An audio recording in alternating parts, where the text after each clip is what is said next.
Hey, good morning, everyone. I think we have everyone now, if I'm correct. So with that, I believe we can go ahead and call the meeting, this meeting of IFC to order.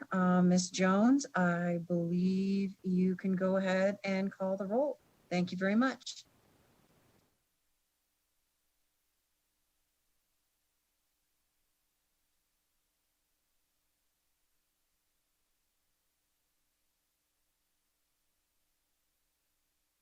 Thank you, Madam Chair. Senator Brooks, Here. Senator Cancella,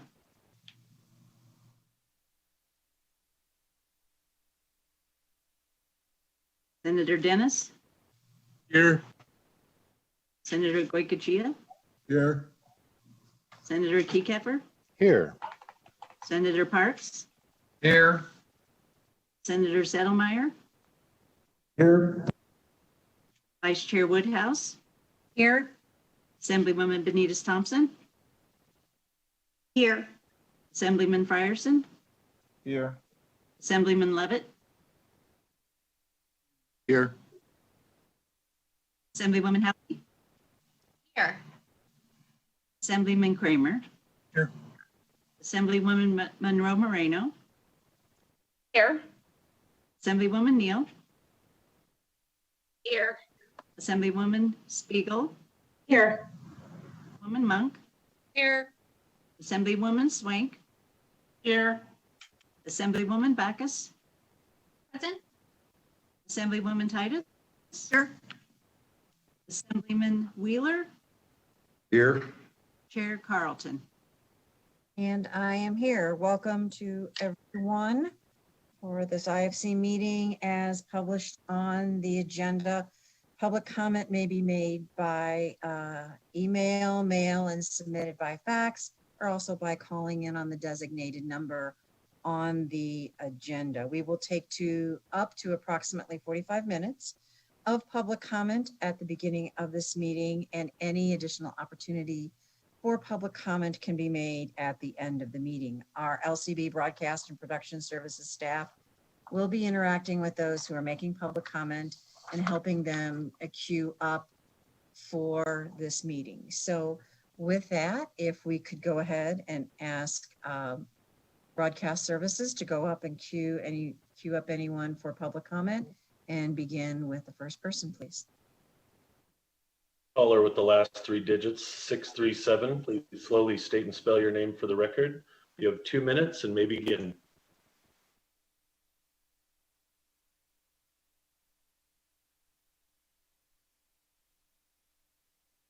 Caller with the last three digits, 637.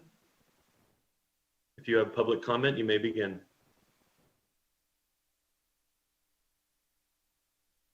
Madam Chair, there are no more public comment. Okay, well, thank you very much. We'll go from there, and hopefully they'll call back in at the end of the meeting. So committee members, as normal, when we do these meetings, or what's become our new normal, is since this meeting is being held virtually, we will be doing roll call votes for all of the votes, since it's difficult to tell who is present and who isn't. We request that the cameras be left on as much as possible during the meeting, and that you're careful about muting your audio when necessary, so that we don't get feedback and have issues with people not being able to hear. So with that, we will go ahead and proceed to item C, which is our work programs.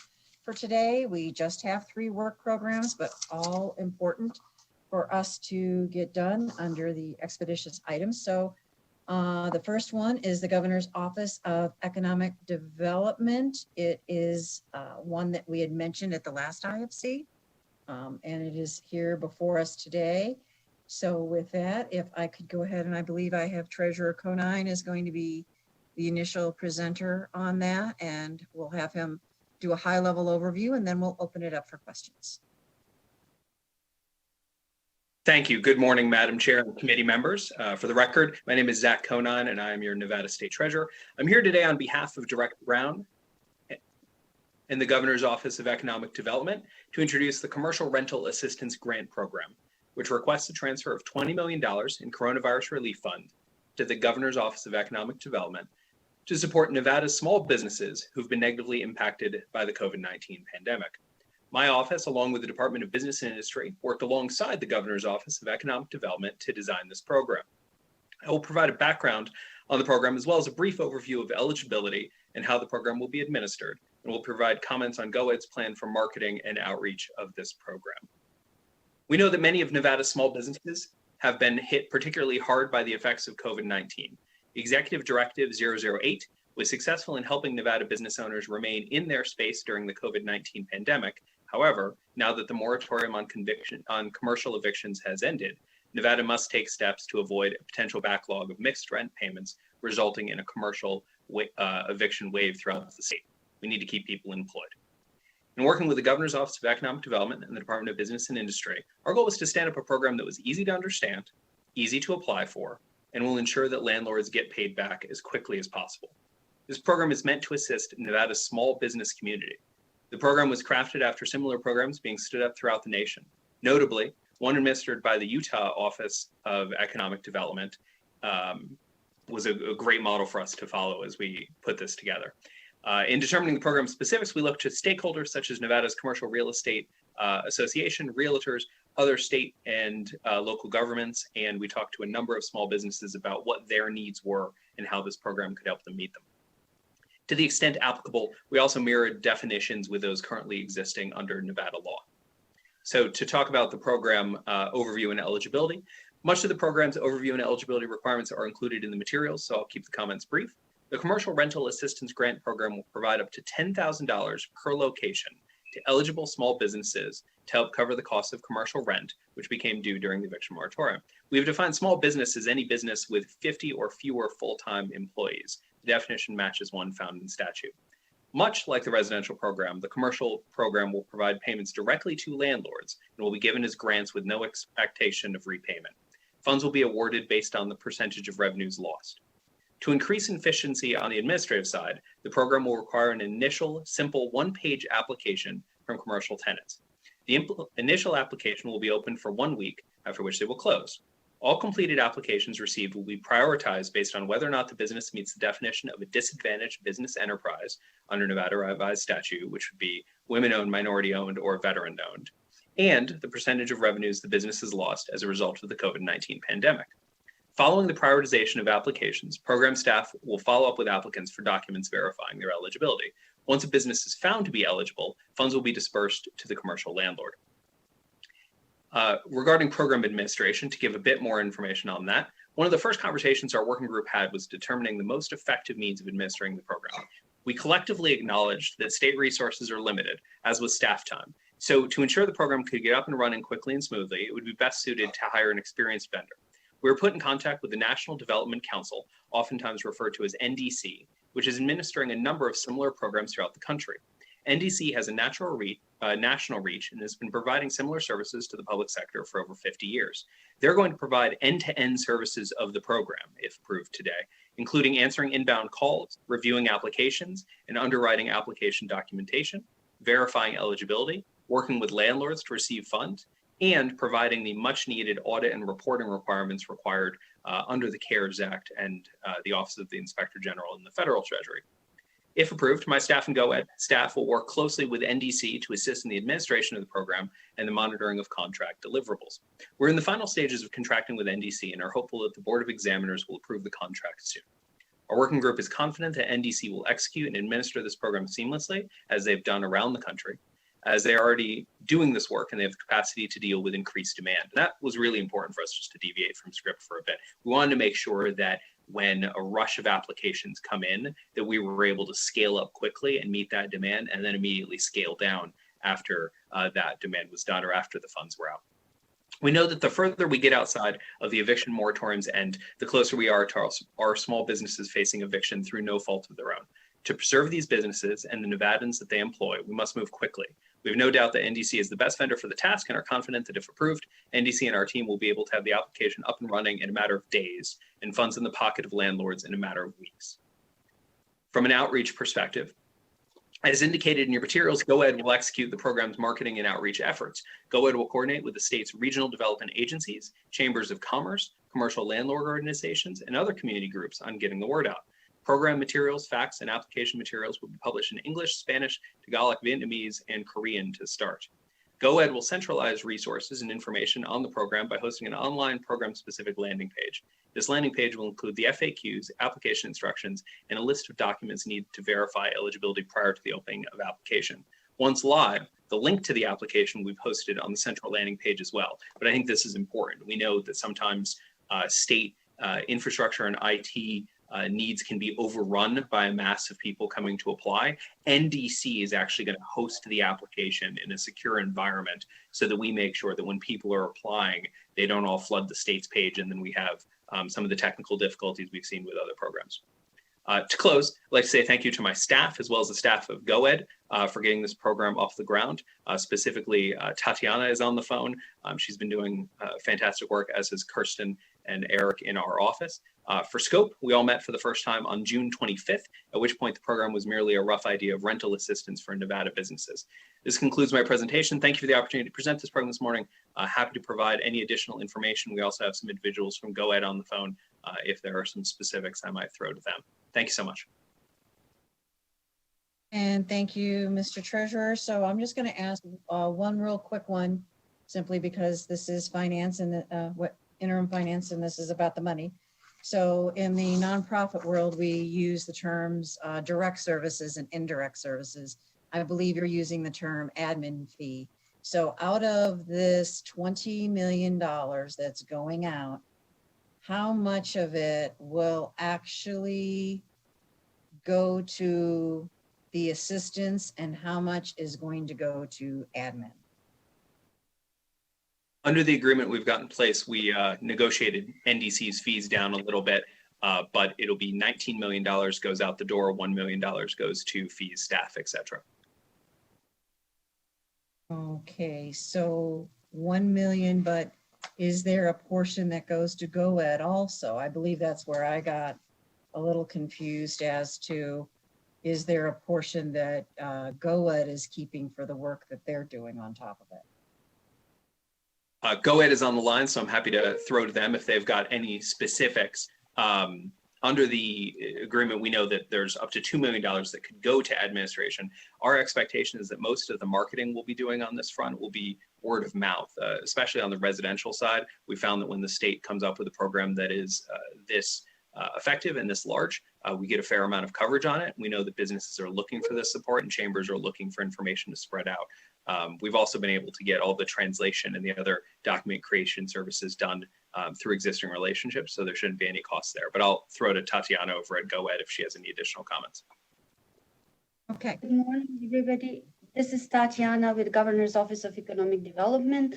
So GoEd will do all the marketing pretty much internally. And then Bonnie, correct me because she's our financial person.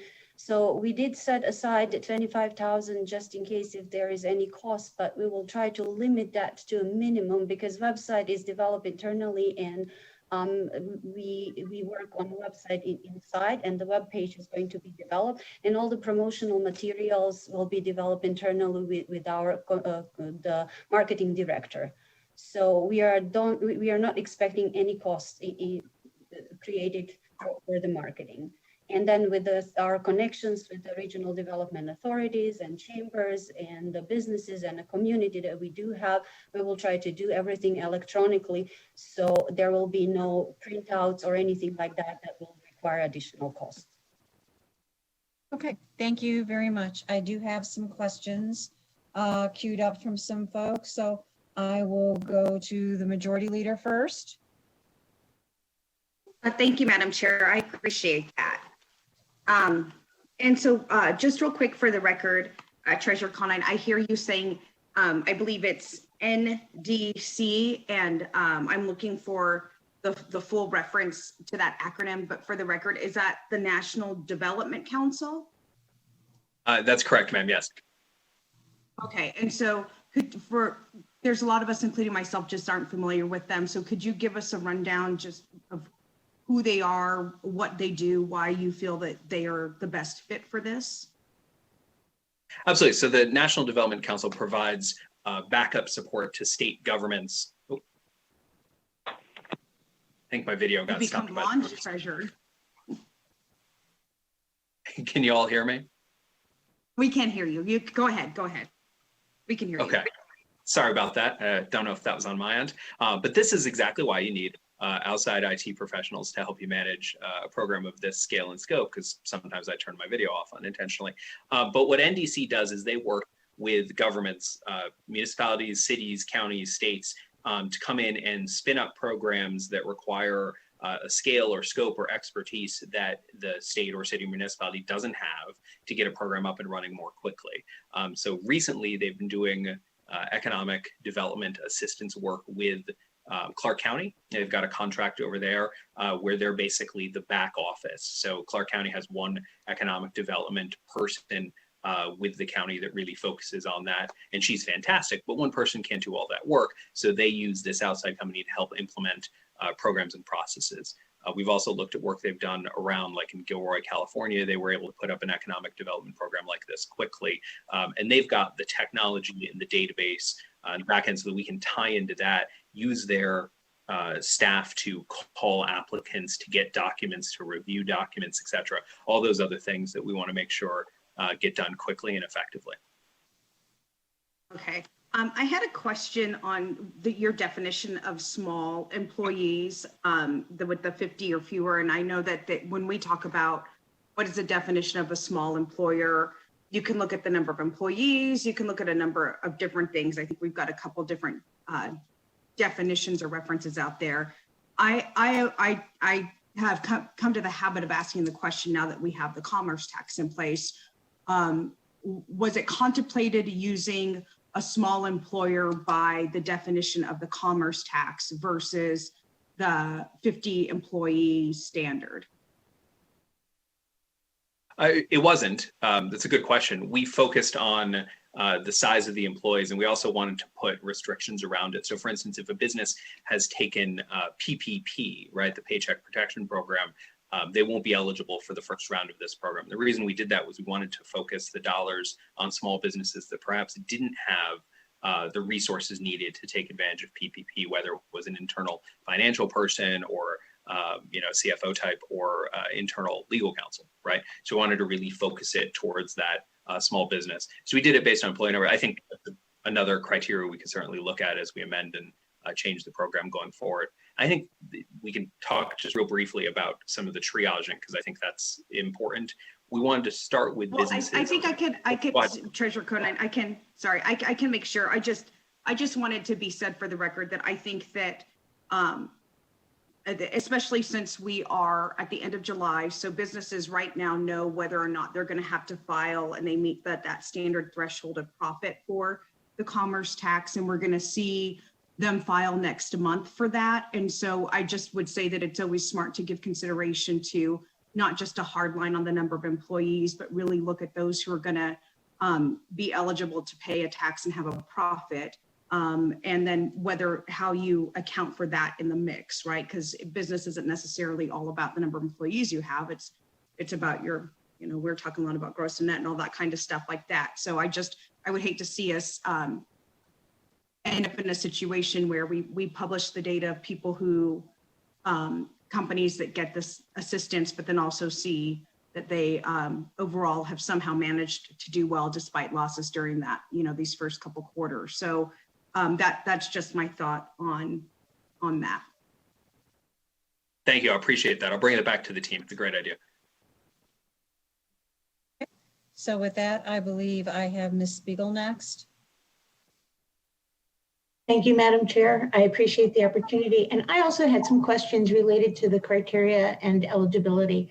When we first saw the PPP loans being offered, there were a number of businesses that were actually large businesses, but had several subsidiaries or franchisees or different locations that were organized separately, but they were actually large businesses that were getting funds that really weren't the legislative intent, at least the way it was described to me and several others. And I'm wondering if there are protections that you're putting in place to prevent something like that happening with this program. Thank you for the question. There are. So one, to the extent that businesses were able to take advantage of the PPP because they had access to a larger, they'd be excluded from it. And frankly, if you could take access to the PPP at size and scale, it is a better program than this one, right? I mean, the average PPP loan in Clark County, I believe, was around $105,000, and that would be forgiven if used for those right purposes. So I think that's part of the gating. The other piece of the gating is we're looking at revenue decline quarter over quarter. So businesses that stayed open, businesses that had access to other sorts of capital that didn't have the revenue decline wouldn't be applicable for it at all. To some extent, the size of the program is part of that gating, right? We want, because it's only $10,000, which is a lot of money, but not enough money for, say, a large business on the Strip, for instance, that's trying to pay their rent. We're really trying to target it towards that group. But those were the eligibility criteria. I was thinking more of the Shake Shack examples, where you had businesses that were really large corporations that had different subsidiaries or different locations that were organized as separate businesses, but really all wrapped up into one one large company where the profits rolled upwards. And there could be some instances like that where they did not get PPP dollars, but might want to apply for these and could be edging out smaller businesses that really need the help. Thank you for the question. I think it's a good one. The eligibility we've put in place have tried to prevent against that with the understanding that there could be some small businesses that are Nevada-based who have multiple locations who need help. I think when we look at the triage, the mechanic by who will get dollars first, it's larger revenue declines and women and minority and veteran-owned businesses, right? So those dollars will go out the door first before large declines, and then it scales down from there. So in that front, that should help to that answer as well. But I totally agree. I think there's certainly a desire on our end to find mechanics that hit the middle ground between getting money out the door quickly and efficiently, right? Not having like a 6-month application process, and at the same time, make sure that it goes to the folks that we want it to go to and need the help. Thank you. And just one more related question. I was wondering if there'd been any discussion or any thought about giving some kind of a preference to businesses that are owned by persons with disabilities. Treasurer Conine, for the record, sorry, I've been doing that all the way through. We looked at that, but we wanted to keep it to what's currently in the Nevada Revised Statute, which is women, minority, and veteran-owned businesses. Certainly our office, and I expect most folk that have worked on the program would support an adjustment to that NRS to include businesses that were owned by disabilities. Okay, thank you. Thank you very much. I believe I have Ms. Bacchus next. Thank you, Chair. Treasurer Conine, I just wanted to clarify some stuff because I was taking a look at the eligibility requirements under the memorandum that was submitted, and I didn't see the payroll protection program. And I wanted to make sure, are we misstating the SBA's economic injury disaster loan? Because that was to fund it was a cash capital like contribution to help businesses get through, including the payment of rent, as opposed to the payroll protection program went mainly for business to maintain employees. So I want to make sure we're talking about the same thing. And then I wanted to ask a clarifying question with respect to that eligibility. Absolutely, Treasurer Conine, for the record, thanks for the question. As we talked to small businesses and to landlord groups, what we realized was the deviation, the thing we were trying to prevent was the double dipping by the more prepared and better resourced small businesses. EIDLs were taken by all sorts of businesses up front. Some of those dollar amounts are as little as $500 and didn't get anywhere close to solving the problem. So we aren't excluding EIDLs. we are excluding PPP and other rent-specific programs. So for instance, Clark is going to have a rent-specific program that I believe is taking applications now. If someone received funds under the Clark program, they wouldn't be able to receive funds under our program. That gives me an opportunity to say something that I think is really important. Our group, as well as everybody else who's involved, understands the need to be intellectually flexible here. We've looked at programs around the country who have spun up. No one's been able to take the money because the restrictions were too high or the restrictions were too low, and it quickly went out to large corporations and the folks that don't necessarily need the same level of help as our small business community. So we wanted to try and meet in the center for those two things, but we are holistically intellectually honest about this. If the money is going out too slowly, we'll do a second round and adjust criteria. If the money is going to places it's not supposed to go, we'll adjust criteria as we refine the program. I think we're all kind of learning on the fly here, but we're very aware of it. So I appreciate all of these ideas and feedback to bring back to the group and see how we can implement them.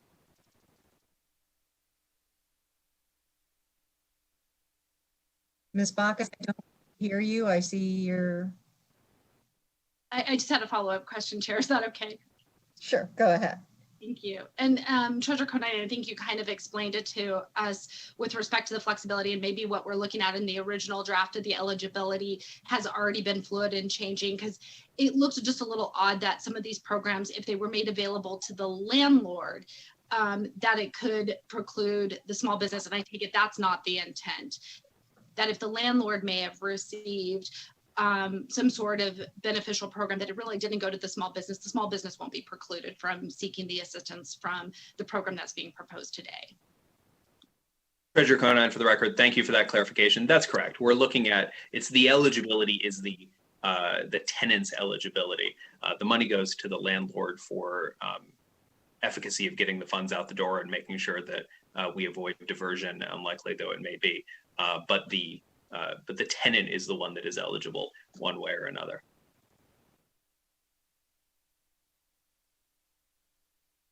Thank you very much. So with that, I have Ms. Neal next.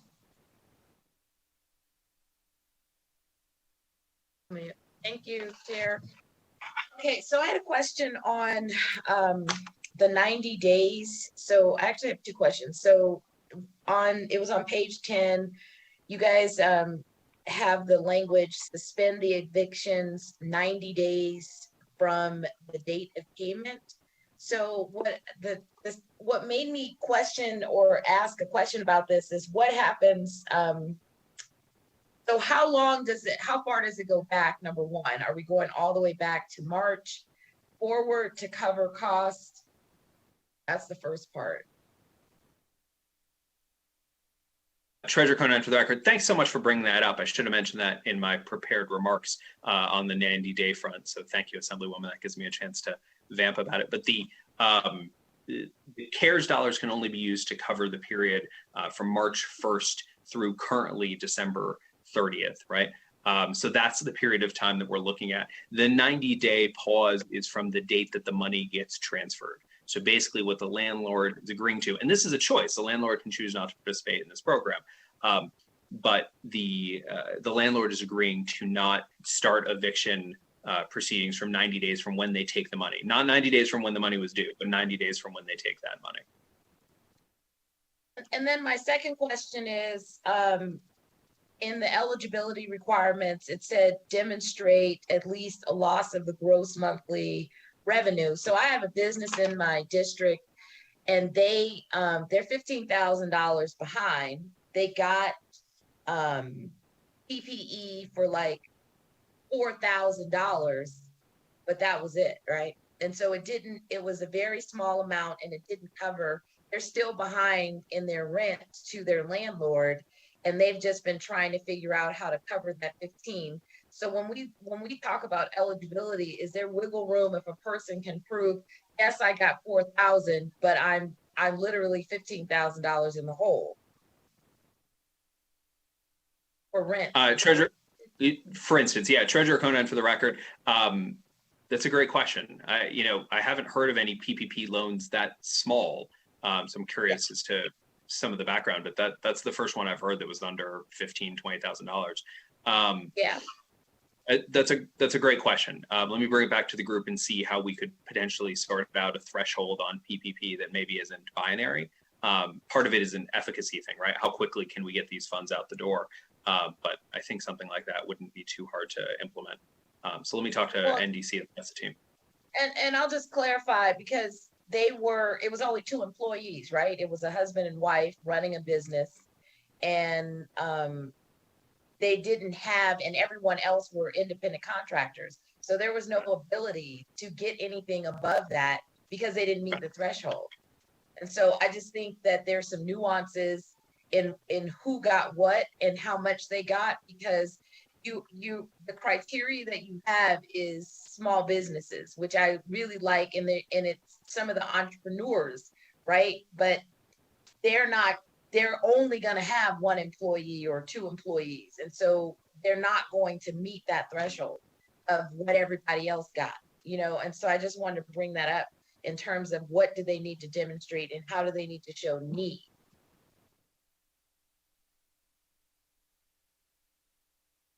Treasurer Conan, I appreciate that. I think it's a really good point. As we define programs like this and build them sort of quickly from the ground up, we're always looking for, again, additional feedback on ways that we can make sure that more people fall in the donut and don't fall in the donut hole. So I appreciate that. We'll bring it back to the group.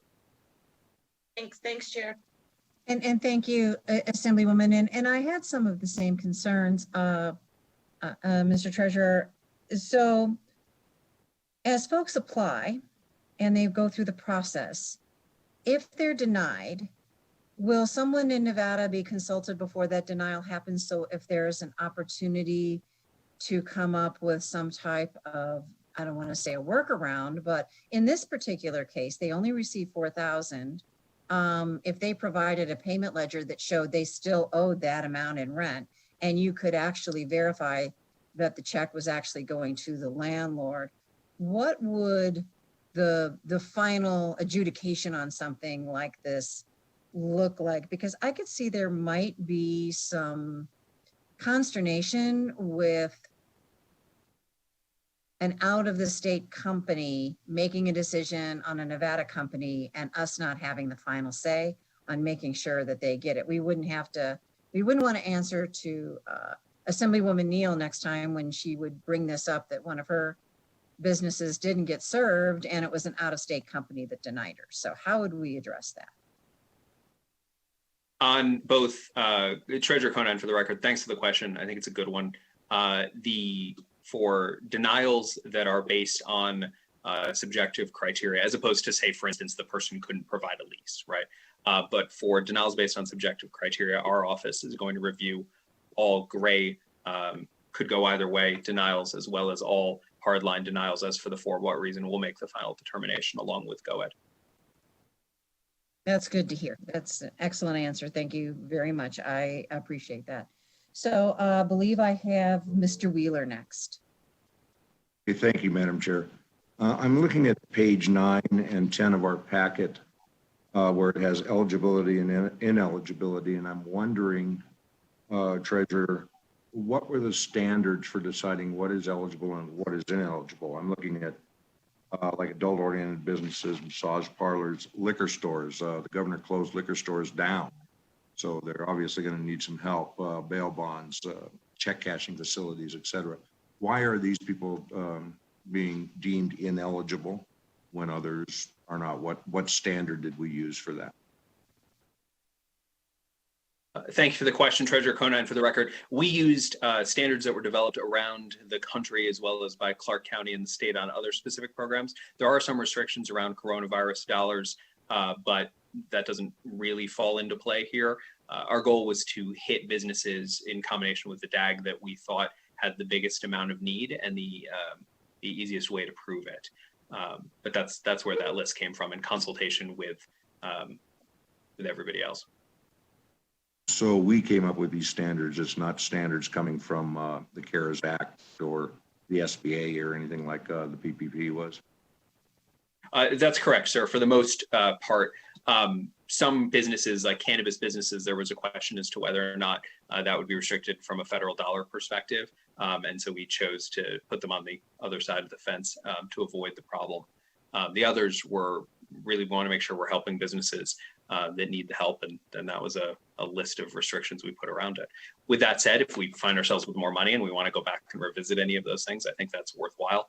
But that's what the group came up with.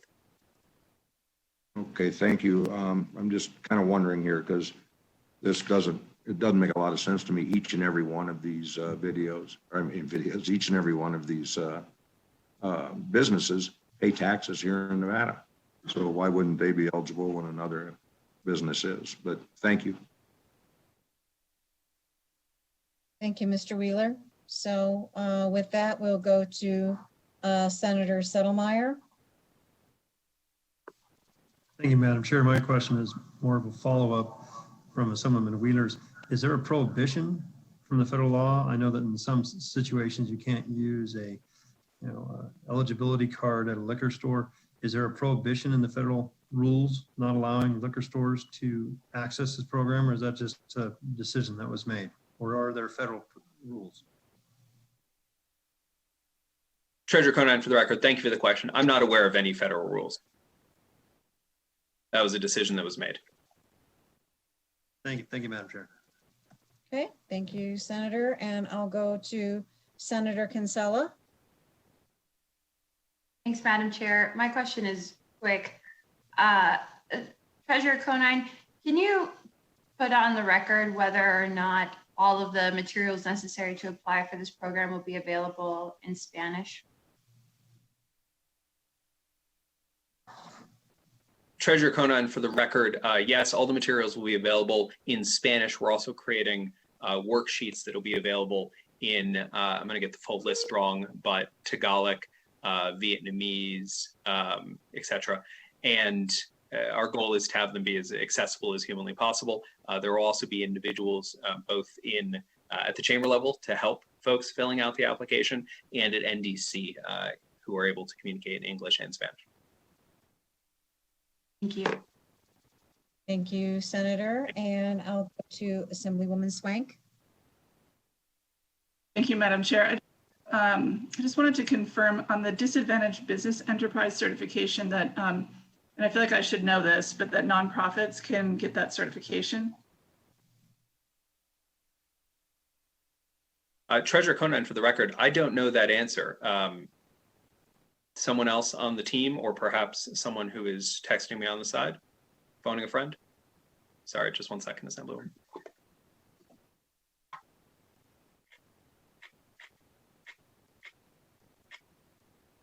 Nonprofits can certainly apply to the program. I'm not sure whether they fall into the accelerated triage role of other DBs, but if you'll give me a moment, I'm sure I can come back and have an answer to that question for you. Thank you. And if you want to follow up offline, my only concern is that if that's a major rubric for determining priority eligibility, and that's not something that's available to the nonprofit sector, that puts them at a distinct disadvantage. Understood. I appreciate that. Thank you. We'll follow up.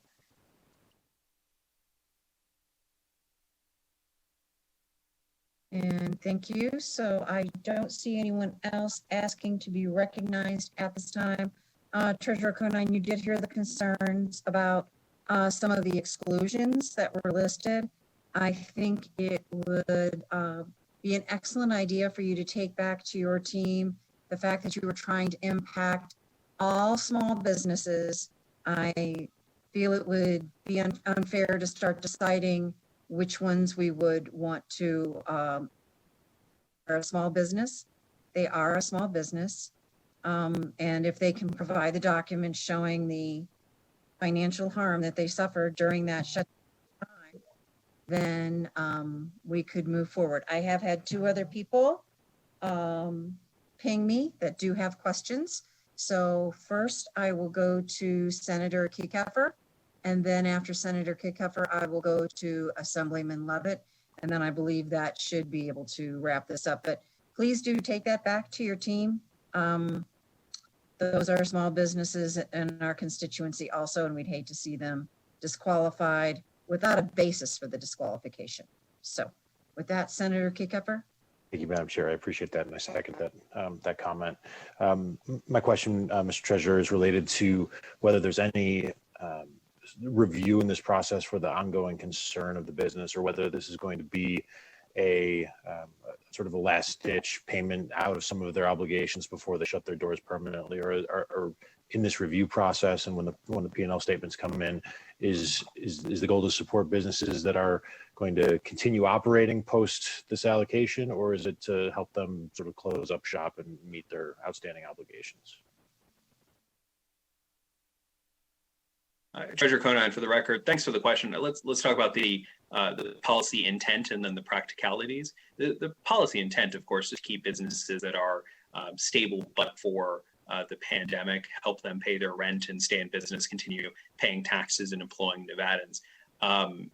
Our goal is certainly to put money into businesses that are going to stay open. Part of the 90-day eviction moratorium is so that if the landlord is deeply intending to want to turn over that space, they might choose just not to take the money because they're going to keep proceeding down the road they're proceeding down. We obviously want to provide them an incentive not to do that.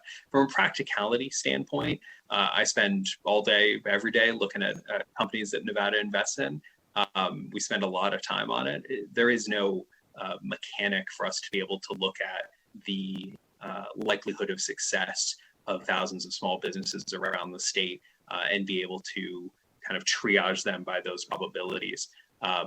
I think there are ways that we could, and we talked about ways internally that we could try and prioritize it, but then you run into this strange counter-cyclical argument, right, where you're discussing, does this business needs more help, and as such move higher up on the list of folks that would give money, but also by needing more help, they're also more likely to close in the future. So we looked at that as an intellectual exercise. We abandoned it from the efficacy and efficiency of getting funds out the door as quickly as humanly possible. We want businesses to be able to apply for this, get access to these funds, and get back to work doing whatever the thing is they're doing, as opposed to kind of doing a song and dance, trying to determine whether or not they'll continue to exist in perpetuity. That's as honest as I can be. I totally agree with you. I'd love to figure out a way to do that. I don't think there's a practical solution.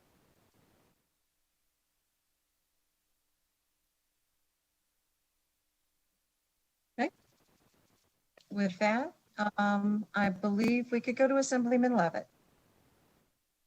Thank you, Madam Chair.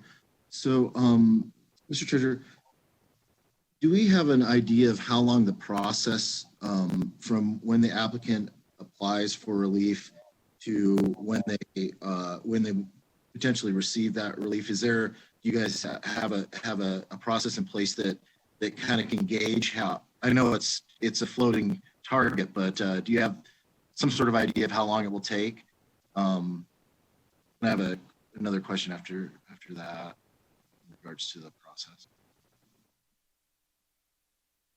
Assemblyman, thanks for the question. Treasurer Conine, for the record, yes. And one of the reasons we're doing it in this way is to create kind of a more understandable nature of how the funding comes in. So information goes up, the companies can look at it, determine eligibility and the rest. Then there's a week-long first application process. And as those applications come in, they're being put into piles, prioritization piles based on whether or not the business is a DB or not, and how great the revenue decline year over year for the second calendar quarter, April, May, June is, right? That's how we're looking at who needs help first.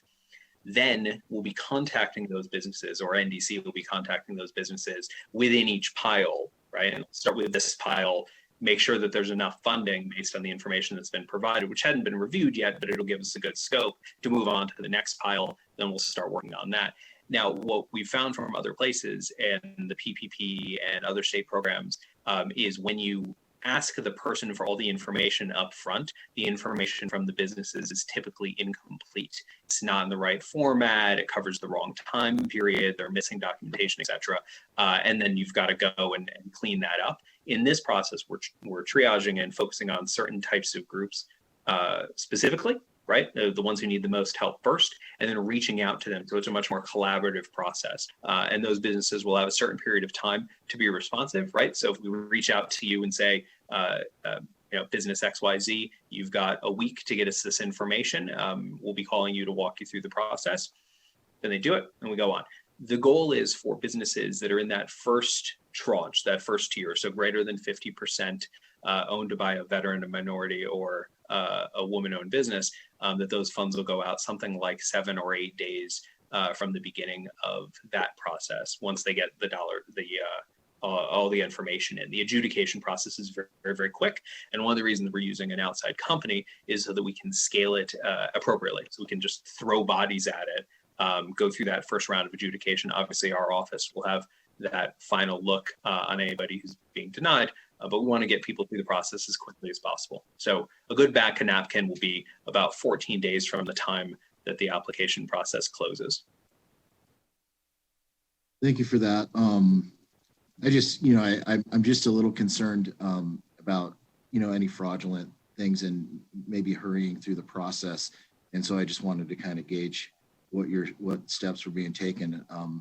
I actually had my identity stolen and somebody applied for unemployment under my name, which was very interesting to me. That had never happened to me before. But so after the final determination is made and say they're denied, and you said that there were gray areas where you re-reviewed maybe some applications. Say they've went through that whole process and you've determined that they are ineligible. Is there a formal appeal process that they can take?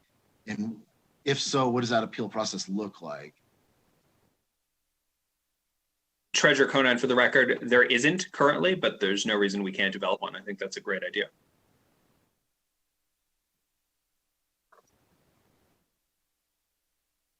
Thank you, Madam Chair. Thank you. So with that, I don't see any other questions at this time. Treasurer, you and Go Ed and everyone who are about to tackle this, I wish you well.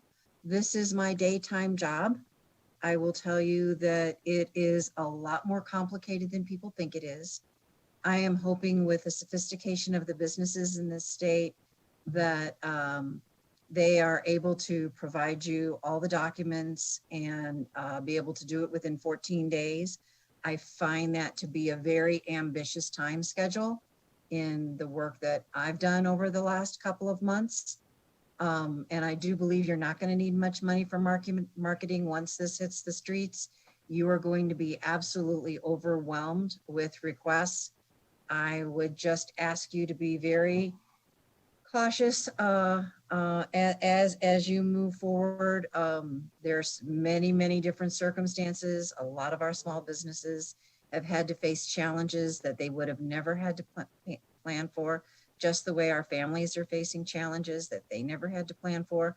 So I hope that the group will be as open-minded as possible in helping these small family businesses stay stable, because if that business is stable, then that means that family that relies on that business is stable also. And we prevent them from entering the safety net world of having to help them also. So I hope you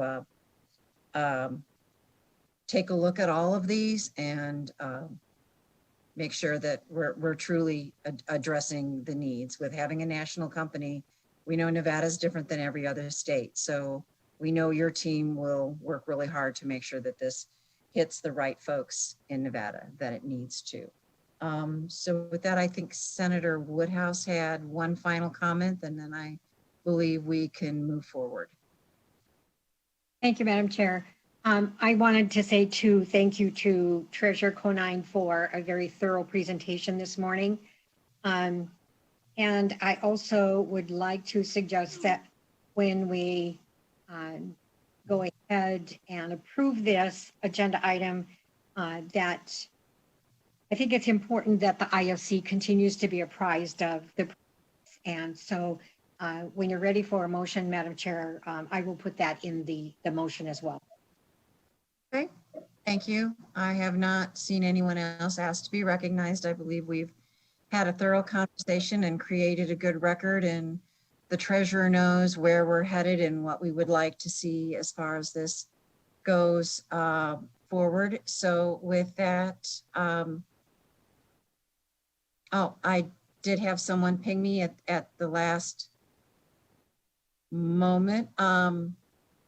if these are comments, then they can be taken after the motion and the second under the comment period. So we'll just take any comments during that. That would be the appropriate time to take comments. So with that, Senator Woodhouse, if you would go ahead and proceed. Thank you, Madam Chair. I will move to approve agenda item C1 and also suggest or include in the motion that the IFC receive updates regarding this program, the implementation progress, and any wrap up at that appropriate time in August, October, and December IFC meetings. Okay, thank you, Senator. I have a motion from the Senator. I'll take a second from Ms. Benitez Thompson. Now, I did have members that had asked to make a comment under the motion. So with that, I'll go to Assemblywoman Titus. Thank you, Madam Chair. I appreciate the opportunity to have a comment. I will be supporting this, this policy and this new program, and thank you, Treasurer, for bringing it forward. I do have concerns, however, regarding the list of small businesses that were included. I think that it seemed arbitrary to me. These small, especially the small stores, and certainly in the rural areas, there's many, many small stores, and I know also in Clark County and throughout our great state. And I'm just concerned about that process, but hopefully they will get some relief soon also. And I do appreciate finally we're bringing some relief for our small businesses in our state. So thank you for bringing this forward. Mr. Wheeler, did you have a comment? Yes, Madam Chair, thank you. I just wanted to say that I really like the program. I think it's a good program. I think we need to continue on with this. But the problem that I have is, of course, is the eligibility and the ineligibility. It looks like we're picking winners and losers here. And we've even got one business here where it was shut down by executive order, during the pandemic. And we're not going to give them help. And it just seems arbitrary to me. And so I'm going to have to be a no vote on this because this should include every single business that pays taxes in Nevada. Thank you. Okay, with that, committee members, if there's no other comments, I believe Madam during Chair. the discussion period, we made our concerns very clear with Mr. Conine to take back to his team about how to address those issues. We're not here to micromanage the program. We're here to give guidance on what we'd like to see how the program should move forward. So with that, seeing no other comments from any Madam other, Chair. Senator Settlemyre. Thank you, Madam Chair. I look at the situation where we have, hold on a second. Let me turn down the volume. In that respect, I'm very concerned with the fact that we're picking winners and losers. Most importantly, if anything, to me, we should be trying to help out those individuals that the executive department shut down and deemed as non-essential. And it seems that a large number of those individuals fall within the category that are not going to be allowed to participate in this program. And I feel that is improper and we'll be voting no today. Thank you, Madam Chair. So with that, seeing no one else, Ms. Jones, if you would go ahead and call the roll, please. Madam Chair, Senator Brooks, Yes. Senator Cancella, Yes. Senator Dennis, Yes. Senator Goycochea, No. Senator Kekeffer, Yes. Senator Settlemyre, No. Vice Chair Woodhouse, Yes. Assemblywoman Benitez Thompson, Yes. Assemblyman Frierson, Yes. Assemblyman Levitt, Yes. Assemblywoman Howdigy, Yes. Assemblyman Kramer, Yes. Assemblywoman Monroe Moreno, Yes. Assemblywoman Neal, Yes. Assemblywoman Spiegel, Yes. Assemblywoman Monk, Yes. Assemblywoman Swank, Yes. Assemblywoman Backus, Yes. Assemblywoman Titus,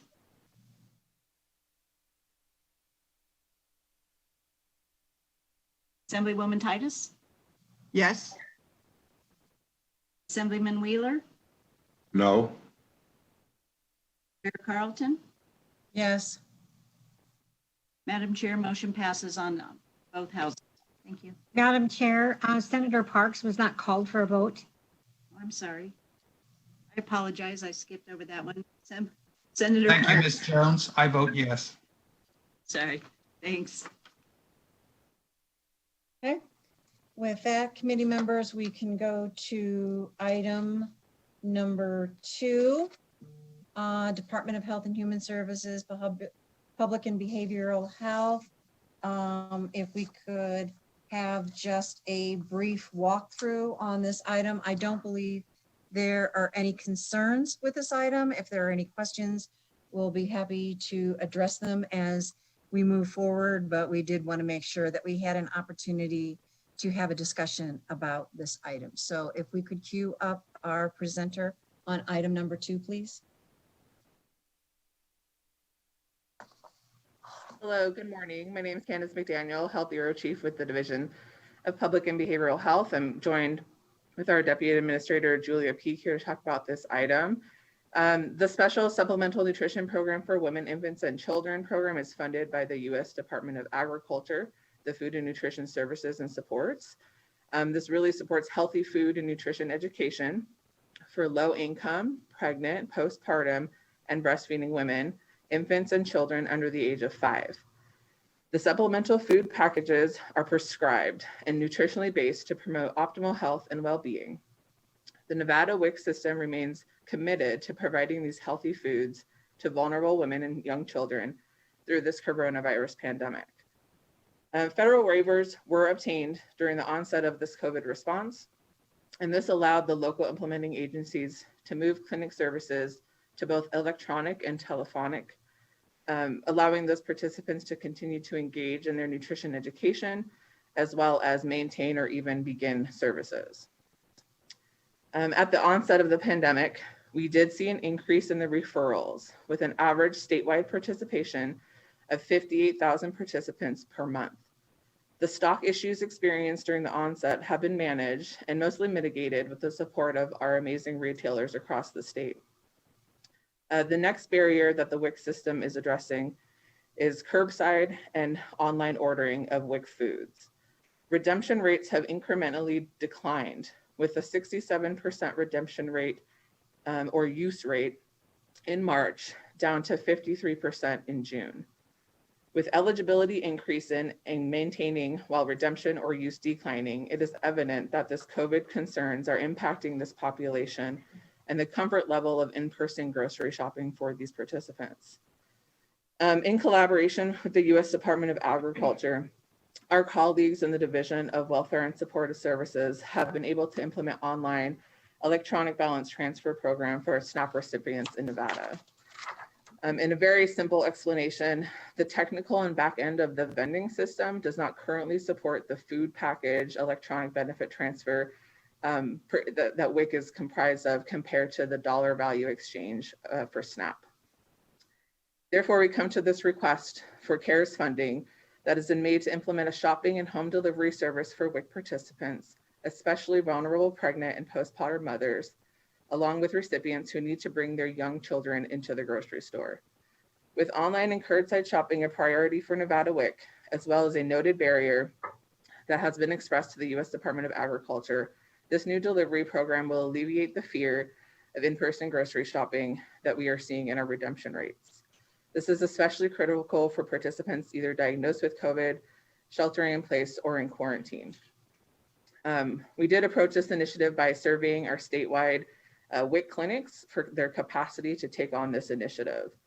Once the agencies were evaluated, we reviewed the gaps in zip codes, and then we approached the 3 Square Food Bank in collaboration with the Family Resource Centers, who identified capacity to complete this in-home delivery service. To address the end date of December 31st, unfortunately, the need for online and curbside services will still be needed. Nevada WIC, along with all other state and territories across the US, those are WIC administrative entities.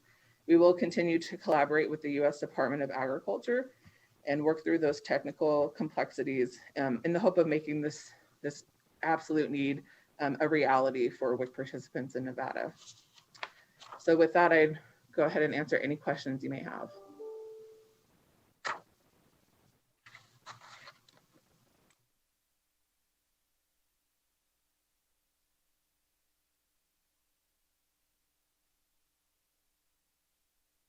Okay, so with that, committee members, are there questions?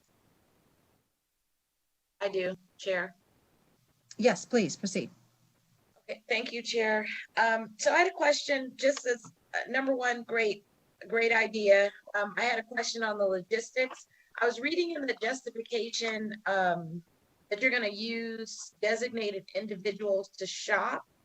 And so what I was wondering is, what's the capacity of the agencies or the vendors and to go in and shop, and how many families, mothers are we talking about? Great question. Candace McDaniel for the record. We actually completed a pilot project in both April and May during the pandemic, along with a wonderful collaboration with Clark County, where we were able to identify within our system that we have self-reported underlying health conditions for our participants. And so through that pilot project, we actually came up with a use rate. So we're using that along with, we really do want to be able to provide this to all WIC families.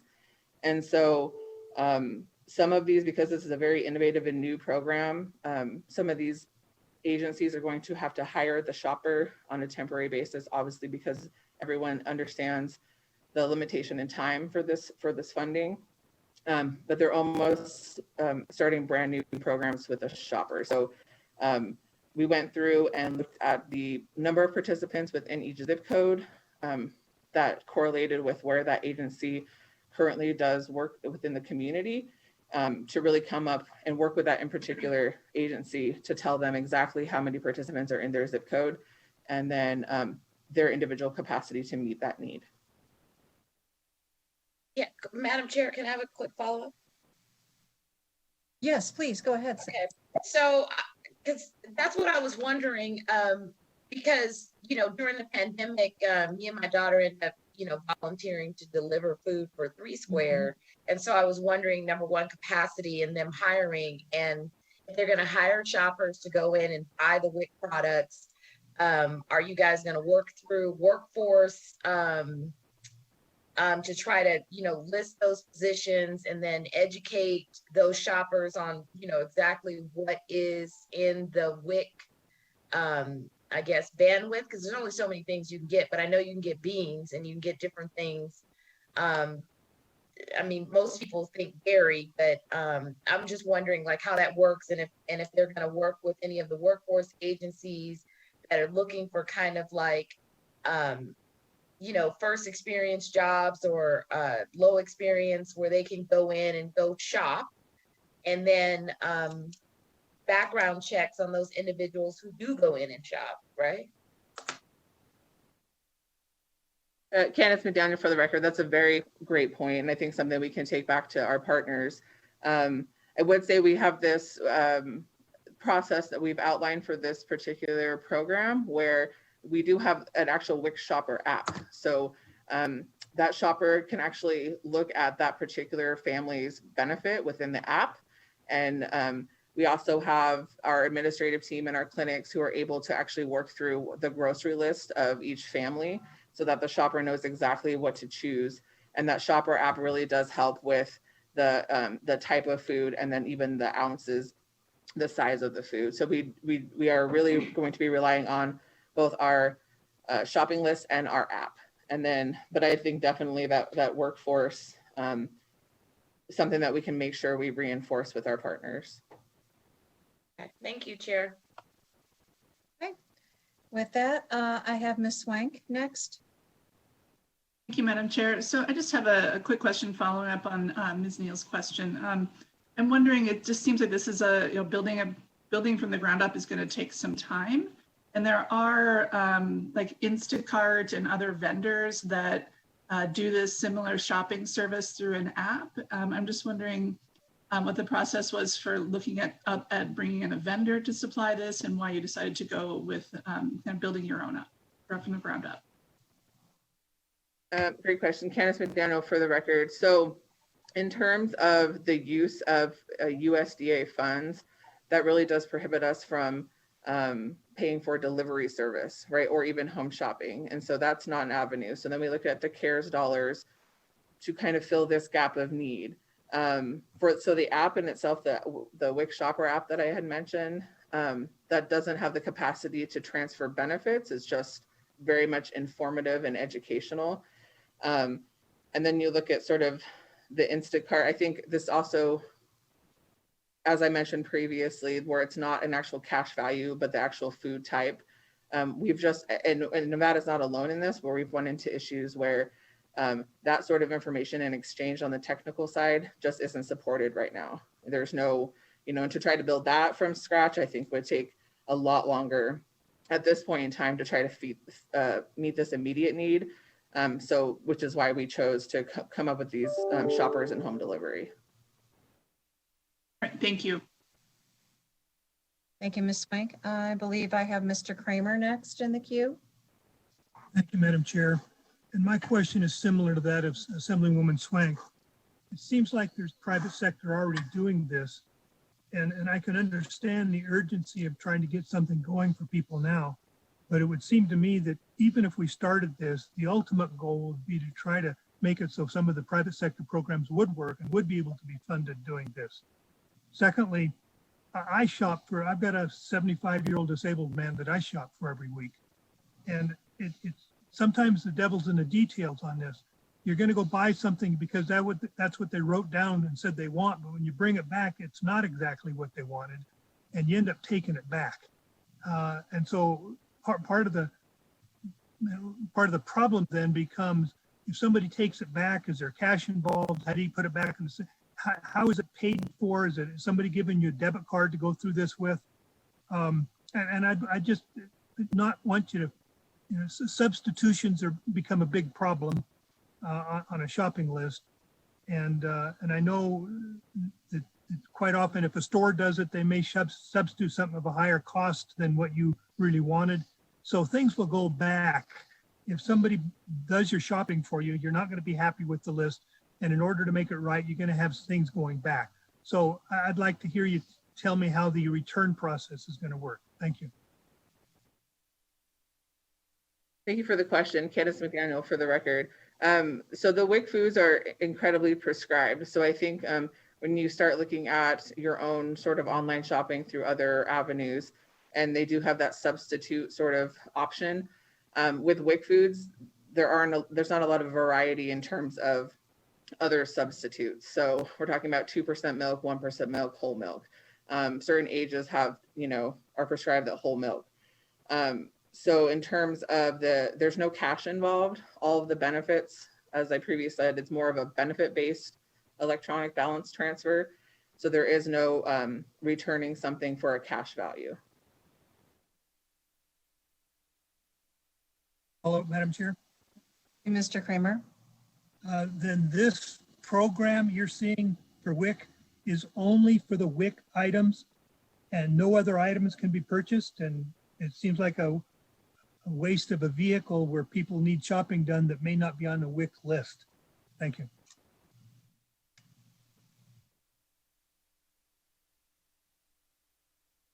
Ms. McDaniels, would you like to clarify for Mr. Kramer that these are WIC participants who may be sick and need people to bring food to their homes? Correct, Candace McDaniel for the record. These are for the WIC participants, in particular for WIC prescribed foods. And so it may not seem, a few gallons of milk may not seem like a big deal for some, but for a single mom who's really struggling, and that milk is incredibly important, and then they're not wanting to take their toddler and infant to the grocery store, this is incredibly impactful to their lives and necessary.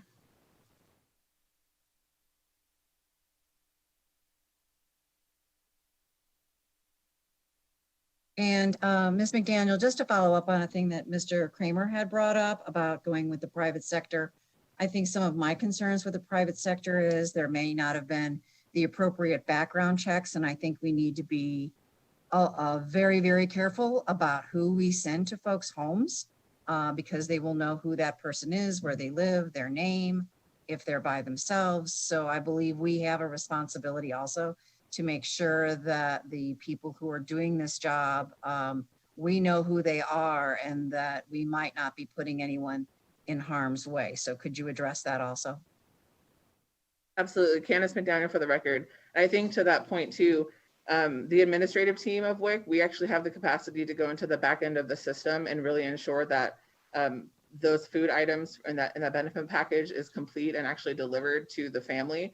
So we do have this sort of checks and balances in place with our WIC administrative team that we're able to make sure that the entire process was complete and correct, and as well as we do have this mass texting system and follow-up survey system where we can make sure that we are in communication, both ourselves at the WIC administrative office as well as the local implementing agencies, to check in with these families that are receiving this service to make sure things were smoothest and they're getting what they need. But I absolutely agree with making sure we do want to know because this is home delivery, there's that layer of protection for these families. So with that, I don't believe I see any other questions popping up right now, but I'll go ahead and open up to the committee in case they pinged me and I missed it. Are there any other questions or comments from any committee members at this time?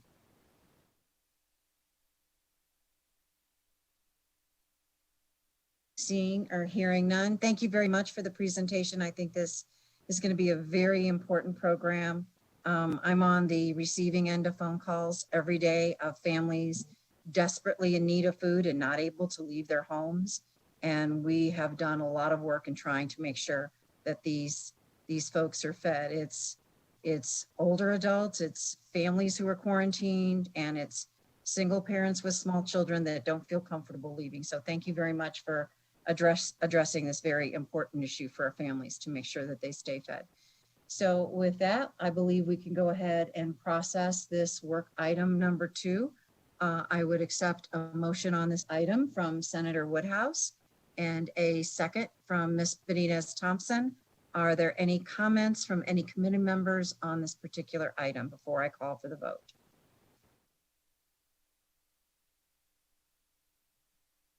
Hearing and not seeing any comments to come up.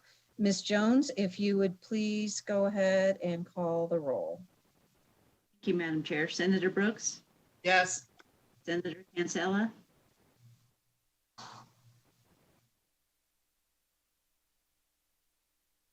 Senator Cancella? Yes. Senator Dennis? Yes. Senator Goycochea? Yes.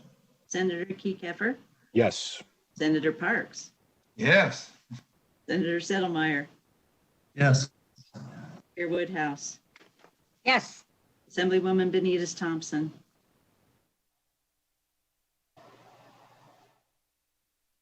Ms. Jones, I believe Ms. Benitez Thompson's internet dropped for a moment. Let's proceed and go back to her at the very end, please. Okay, thank you. Assemblyman Frierson? Yes. Assemblyman Levitt? Yes. Assemblywoman Howdigy? Yes. Assemblyman Kramer? Yes. Assemblywoman Monroe Moreno? Yes. Assemblywoman Neal? Yes. Assemblywoman Spiegel? Yes. Assemblywoman Monk? Yes. Assemblywoman Swain? Yes. Assemblywoman Backus? Yes. Assemblywoman Titus? Yes. Assemblyman Wheeler? Yes. Chair Carlton? Yes. Assemblywoman Benitez Thompson?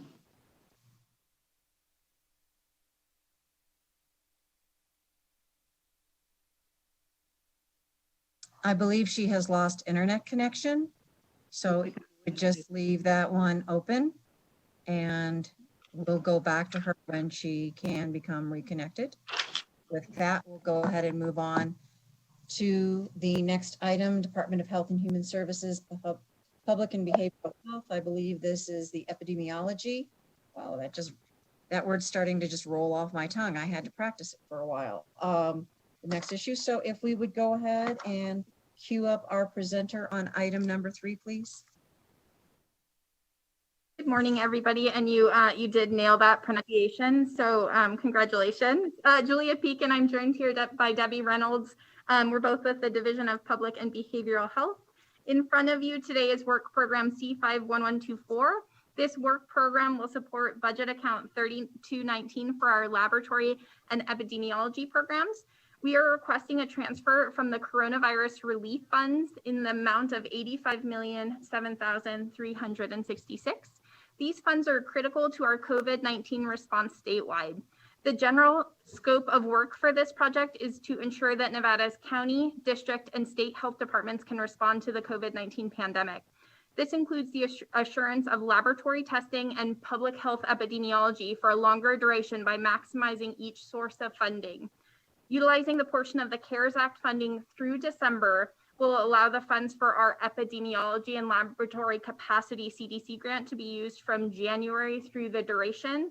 At the prior IFC, you'll remember that that can go for up to 30 months. Nevada wants to ensure the highest level of effort for lab and epi services can occur for as long as possible with these various federal funding streams.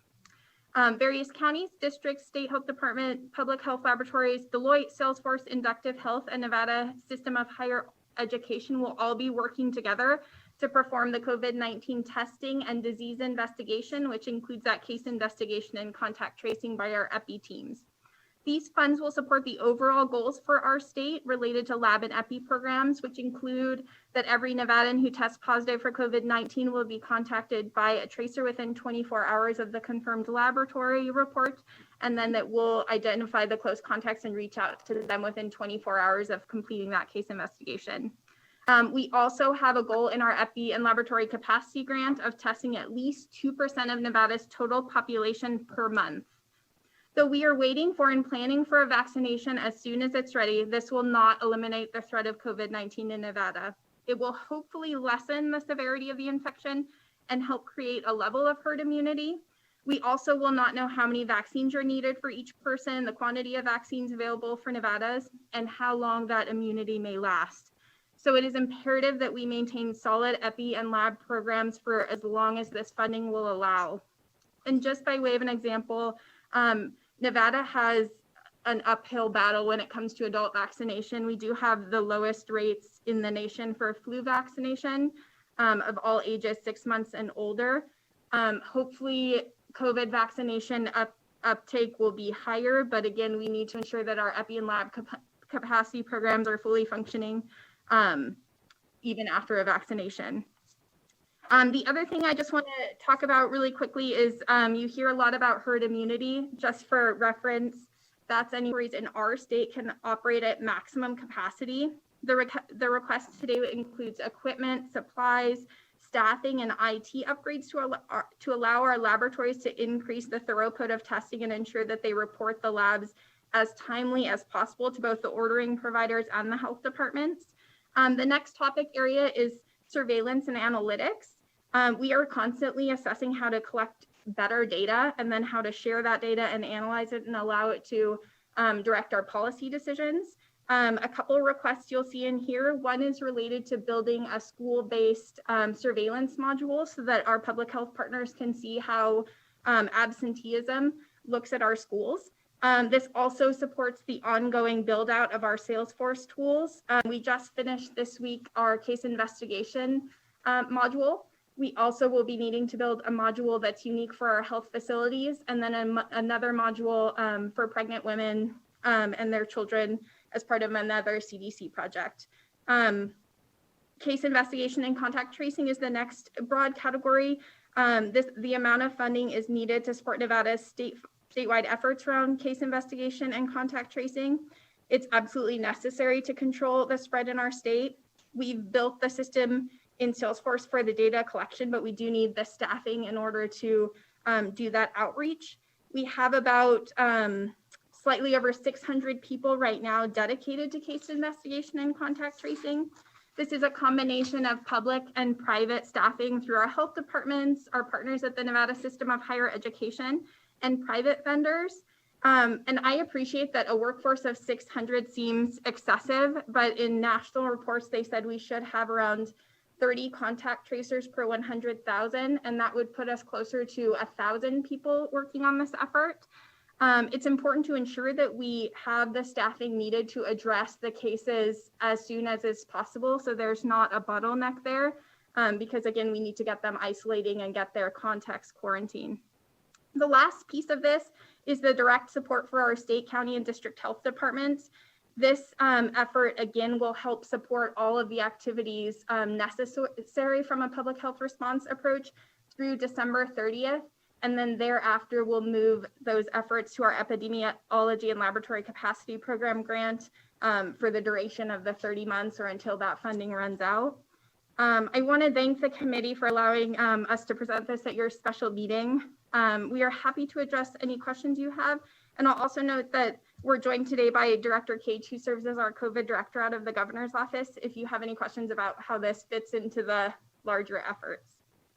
Thank you. Thank you much for a great overview and kind of laying everything out for us so that we understand the process of using these CARES Act dollars first, so that we can use so we can get them used by December the 30th and then use the other dollars later on because they have a longer lifespan. So I do appreciate that. I think I'm going to start with Ms. Monroe Moreno. Had some questions and then we'll move forward from there. Thank you, Madam Chair, and thank you for the presentation. And yes, my first question is along those lines. You've indicated that the 85 million from the CRF funds, you want to use those first because they would end on December 30th of 2020 before the other funding is utilized. Can you tell us how the agency anticipates that they're going to use up those funding and that coronavirus relief funds by that date? Absolutely. This is Julia Peak for the record. There are large dollar items in here. And so when I talked about building new modules within that Salesforce tool, we're using Deloitte to do that. It's not a cheap or easy process. And so you'll note that that's provided as a large dollar figure in there. As well, we do have to buy licenses for each of the individuals who serves in a case investigation and contact tracing role. That is another expense built in there for all that licensure. We also have equipment buys that are within this. Again, not cheap purchases by any means. One of the most expensive aspects of our whole project is the workforce. We're hiring and paying for 600 full-time equivalents on the scope of all the grants outside of just case investigators and contact tracers. We're at about 750 FTEs, full-time equivalents working on this project. And so that if you just look at their salary over the duration of that period of time, will eat up those funds very, very quickly. Thank you for that. And then we've seen, I don't know if it's a surge in numbers of infections or numbers going up, but there's definitely been an increase of the numbers of positive testing and those having to be treated in our hospitals. So given the current and our anticipated level of expenditure levels, how long do you believe the division would be able to continue to fund disease outbreak mitigation, its activities, before the funding is exhausted? It's a great question, and I wish I had a crystal ball. I'm very hopeful that vaccination will work and that vaccination will come soon to the state.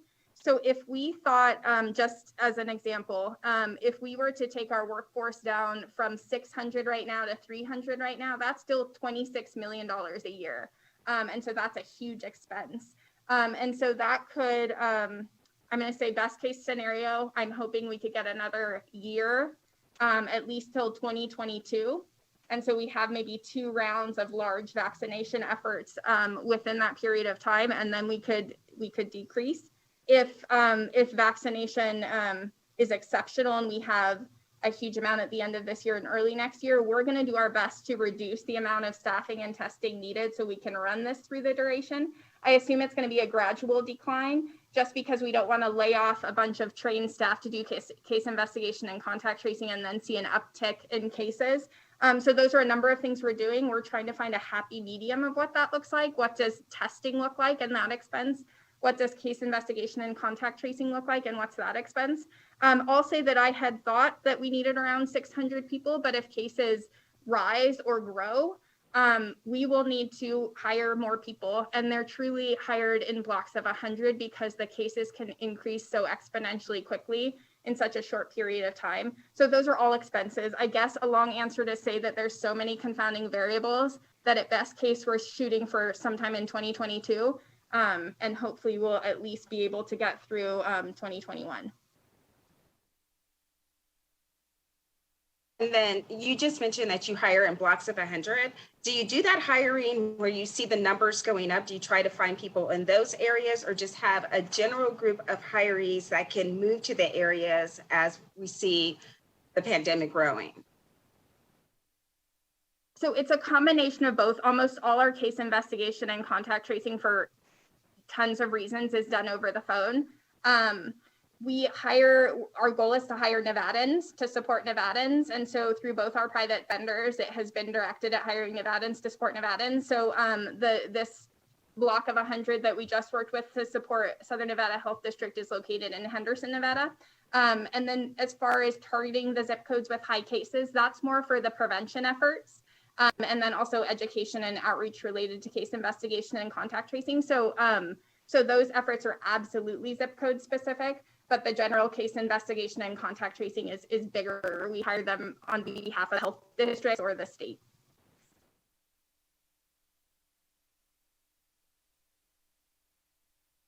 Thank you for that. That makes sense. So not another one of those crystal ball questions, but what is the division's contingency plans should a vaccine not become available during the calendar year 2021? But also, what are your plans if a vaccine does become available? So the plan you have in front of you is when and if a vaccine becomes available. So this would be decreasing our workforce probably in half from 600 to 300, and then they could serve in that role over the course of the remaining 30 months. If we do not have a vaccine, we will run out of funding much faster because we will need to maintain at least 600 people. I'm going to say more because we will have the combination of flu and COVID coming up in the next few months through February. And so that workload is going to be large. And so we'll need to staff anywhere from potentially 700 to 900 people if there's not going to be a vaccine until next spring or even longer. So we would run out of funding much quicker.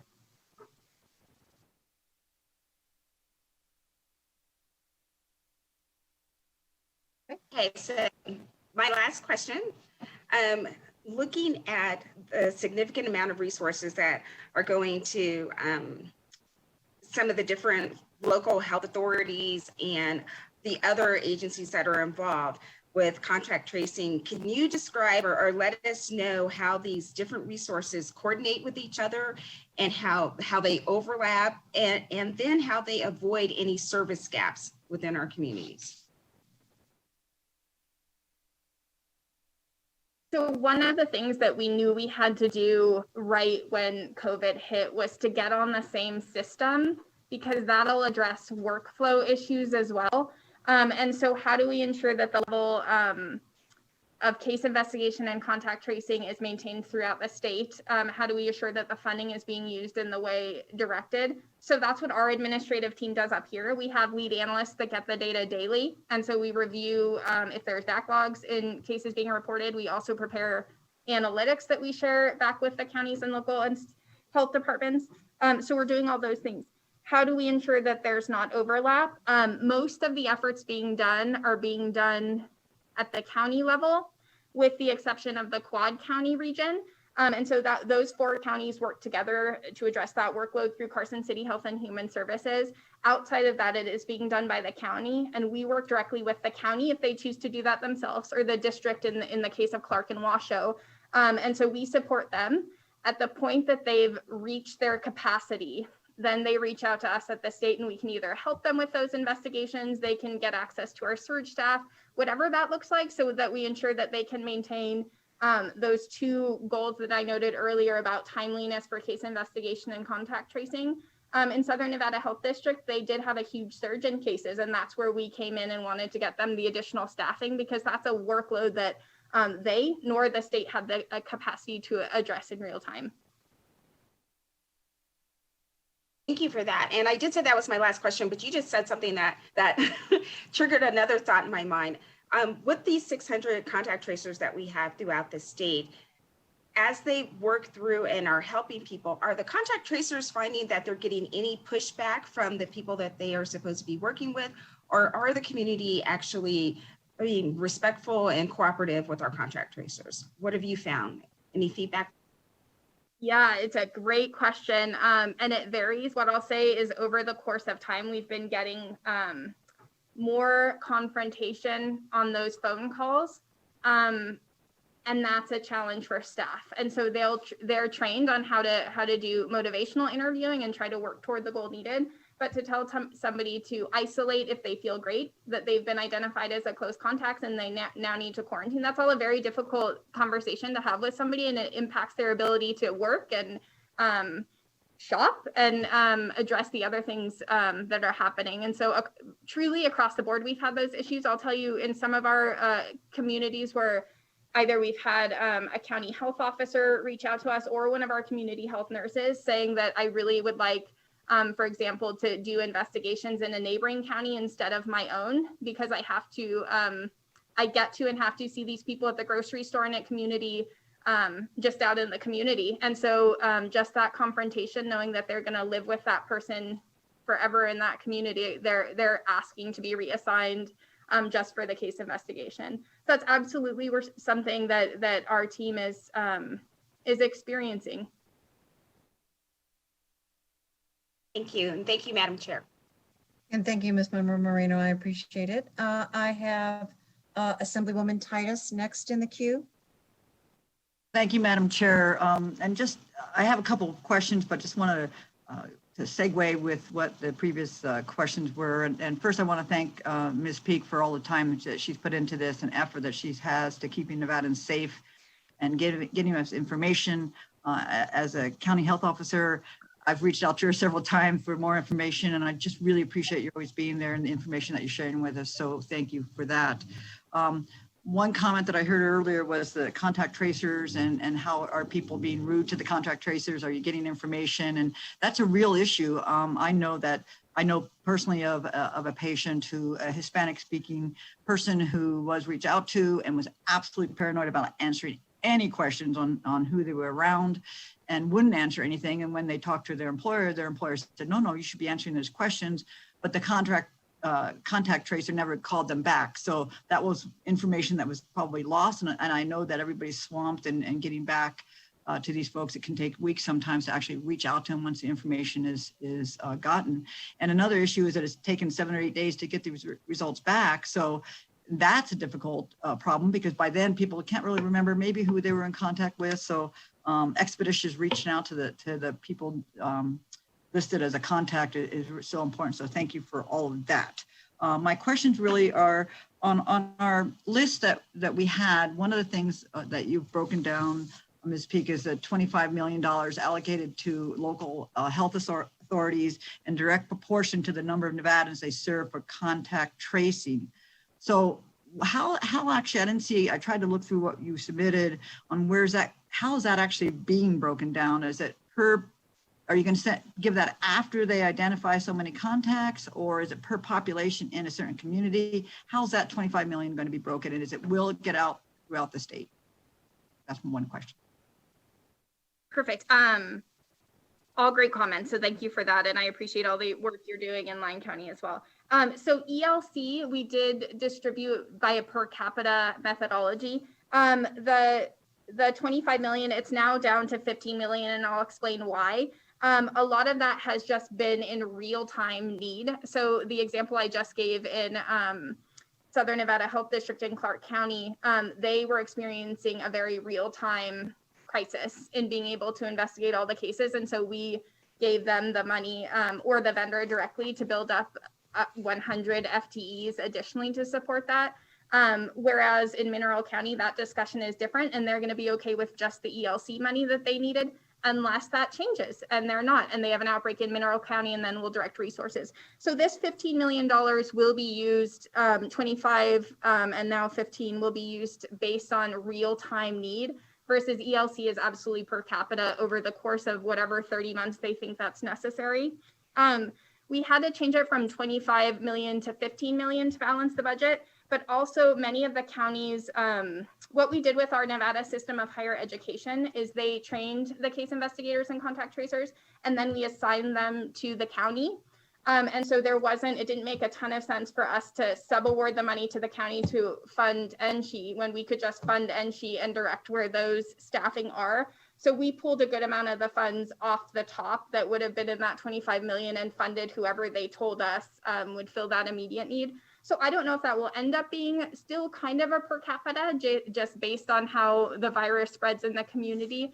But at least for the short term, the plan is that it's going to be based on immediate need identified in the county. And then we either purchase whatever they need directly and contract with the vendor, or we could subaward it and they can do whatever is identified locally. Great, thank you for that. And then my next question is based on our booklet that we got, and it would be on page 27 for other folks maybe following. And what you've listed is CARES projected spend. And on that, it's under DEM deliverables, you have testing supplies stockpile. And there's been a lot of money invested in that, but none, and it looks like that's all under December. And I'm just wondering where we are in the testing supplies, because that's been one of the huge issues. We didn't have the supplies for the testing. We didn't have the test kits. You listed them out as two separate things, I think, and maybe you could clarify that for me, because lab supplies are different than, are they also, you consider that testing supplies versus collection of the stuff to then test? So could you kind of break that down for me on stockpiling the testing supplies, or actually the supplies for the machines to run the test? Specifically, we have equipment now to run antibody titers at our little local hospital, but we're lacking the supplies to run those antibody titers. We're not lacking the supplies to draw the blood test, but then to run in the equipment. So could you break that out, where that monies are versus just the viral, the point in time testing? So could you clarify that, please? Absolutely. I'm going to get started. This is Julia Peak, and then I'm going to turn it over to Director Cage as well. One of the most important things with all of these funds coming down from our federal partners is we cannot duplicate. And so a good amount of time spent by our governor's finance office and your team and our team as well is ensuring that the funding is requested in one source and not duplicative. What you see in that breakout, that's what DEM requested, I believe, at a former IFC. So that's nothing that's included in the DHHS portion that you see in front of us today. What we're looking at is primarily what happens when it gets to the physical laboratory, not the prior to specimen collection. DEM has worked really hard on that piece. I'll say with the caveat that as we see increased demand in testing and folks are having to wait to get a test, from their clinician, we are working with private vendors to see if there's ability for public health to purchase self-collected kits and what's the efficacy of those kits to try to not overburden our clinical community for collection. So that's one thing that we might purchase in public health out of these funds, but our focus is going to be once it hits the laboratory and thereafter. Yeah, thank you. This is Caleb Cage for the record, Madam Chair, through you to Assemblywoman Titus.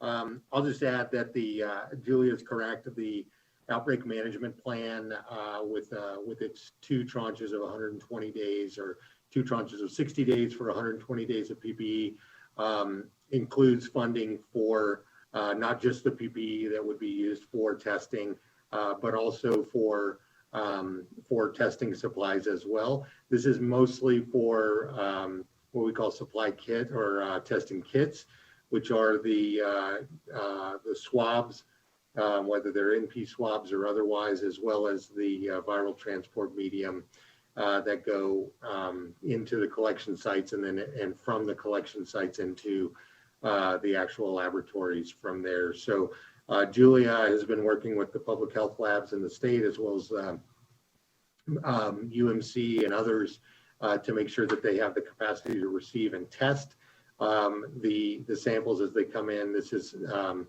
and DEM, the Division of Emergency Management with the National Guard, has worked on bringing the test kits in either through purchase, through making them ourselves. They've worked with the System of Higher Education laboratories to make VTM, and also the CDC has been supplying tens of thousands of kits a month to the stockpile here in Nevada, which have been distributed through the public health labs to make sure that every community-based testing site or collection site has what they need. Well, my concern is that we've all been hearing and repeatedly that those viral collection kits, when we do these PCR tests, are really just a point-in-time test. And really to gather the whole information about this pandemic, certainly in the state of Nevada, we're going to need not only contact tracers, which a big component of this is asymptomatic people that test positive, those that are sick and test positive, but then we're going to know those who never tested in the point-in-time test, but we need to be able to test whether or not they have those antibodies collected. So we're looking at that to really gather all the information on this pandemic. So I'm hearing you tell me that the stockpiling really is just these point-in-time PCR tests, these viral collection kits, versus are you doing anything then for the antibody testing? And are you assisting any of the facilities for their antibody testing? Yeah, and actually the antibody testing is cheaper than, as you know, the molecular testing as well. And so we absolutely are using that antibody testing to look at, for us, seroprevalence studies in a public health capacity to understand how many of our residents were impacted with COVID in the past and didn't get a PCR. What CDC would like us to do, and it's truly based on workload, is reach out to everybody who had an antibody test and then offer them a PCR to see if the infection is current and real in real time. So that we need to take a very specific approach with them, or during that investigation, if we find that they had symptoms 6 weeks ago or 2 months ago, that's information for us where we can maybe determine that source of exposure. As you know, it's not a clinical, you wouldn't do anything clinically. You're going to use the molecular test in that regard. But antibody is absolutely something we're looking at as well. But in real time, we need that PCR that we understand if the infection is real, and then do case investigation, contact tracing, et cetera. Right. And one last clarification question, if I might, Madam Chairwoman. Yes. So when you're collecting all the data and we look at the numbers of positives that are of course going up, and definitely we're testing more folks, I've had patients that have actually gotten the disease, tested positive, recovered, but then have to go back in for their test again before they can go back to work, or just to know how they are. So, and one in particular tested positive 3 times and then finally tested negative over a 6-week period of time. Are you counting in this data collection every single time that person then tested positive as a positive? So the overall numbers continue to rise, but really was in only one person. So how is that being teased out? That's a great question. So in regard to the number of cases that we have, that person would be counted once. We're working through right now, though, a definition of reinfection. That's a new thing in the COVID world. So if you had, for example, 1 positive, then 30 days later, a negative or 2 negatives, and then 90 days later, you had another positive, our epi team and our chief medical officer are working through a definition of, is that a reinfection? So they would be counted again in our case count. They're not right now, but the virus changes and we learn something new every day. As far as what we look at in our denominator data for looking at lab positivity, it varies. We present data in different ways. So you'll often see the data presented as total labs done in the state. And then you'll also see them as total people that had a lab done. And so that's where we deduplicate. If the individual that you described had 4 tests, those 4 tests would be counted in total tests done. but they would be counted as one when we look at number of people tested. So I hope that clarifies it. We have the data and then we can splice it in any which way depending on the type of question posed. Thank you. Thank you for all of that information. And again, I appreciate all that you're doing. Thank you, Madam Chair. Thank you, Dr. Titus. Thank you. I believe I have Ms. Monk next.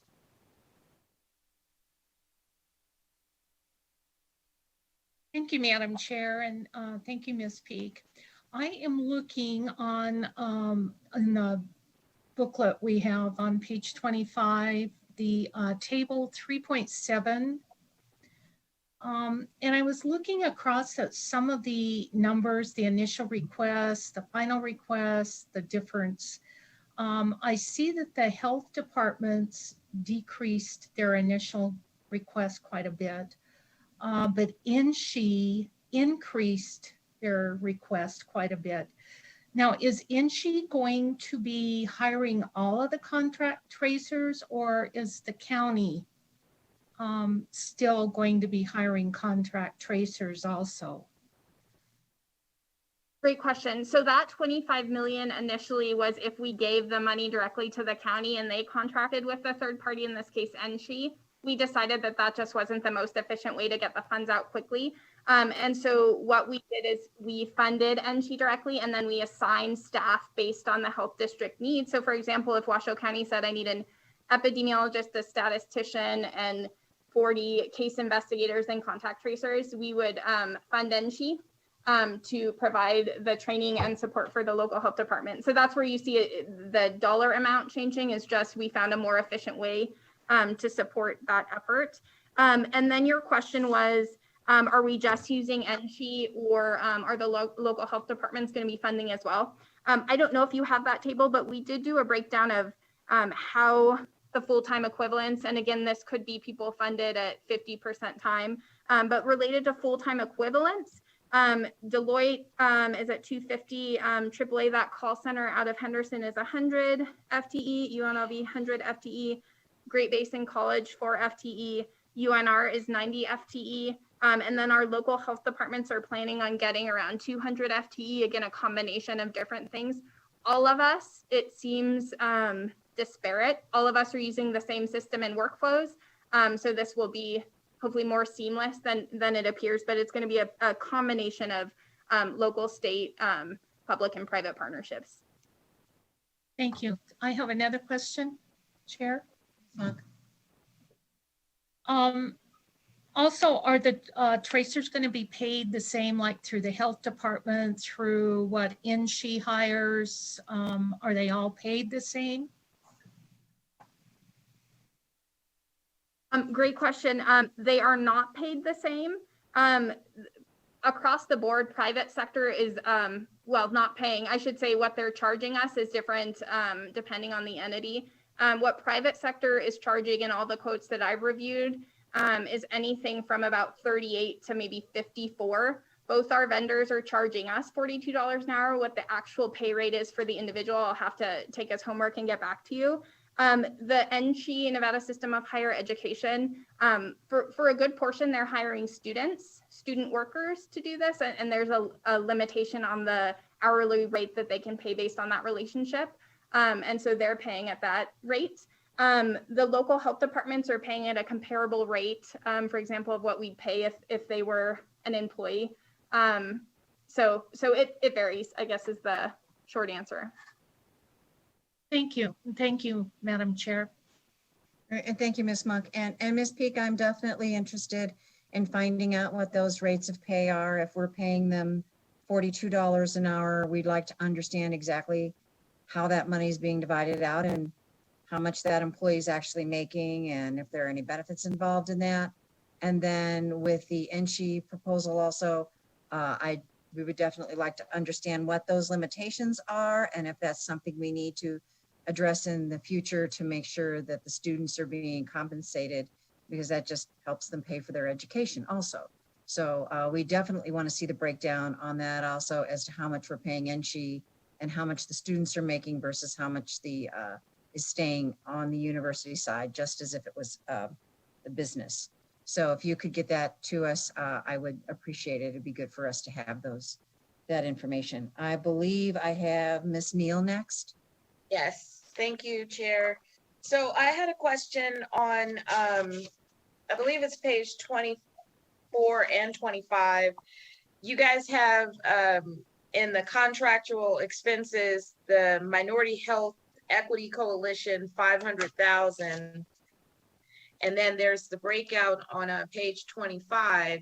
And so they're going to be doing the contract tracing as well. And so what I'm trying to figure out for the support for disease investigation is why is it only the 500,000 for the minority health when we have seen the documentation that in Latino and African American communities, we have seen an increased rate in infection.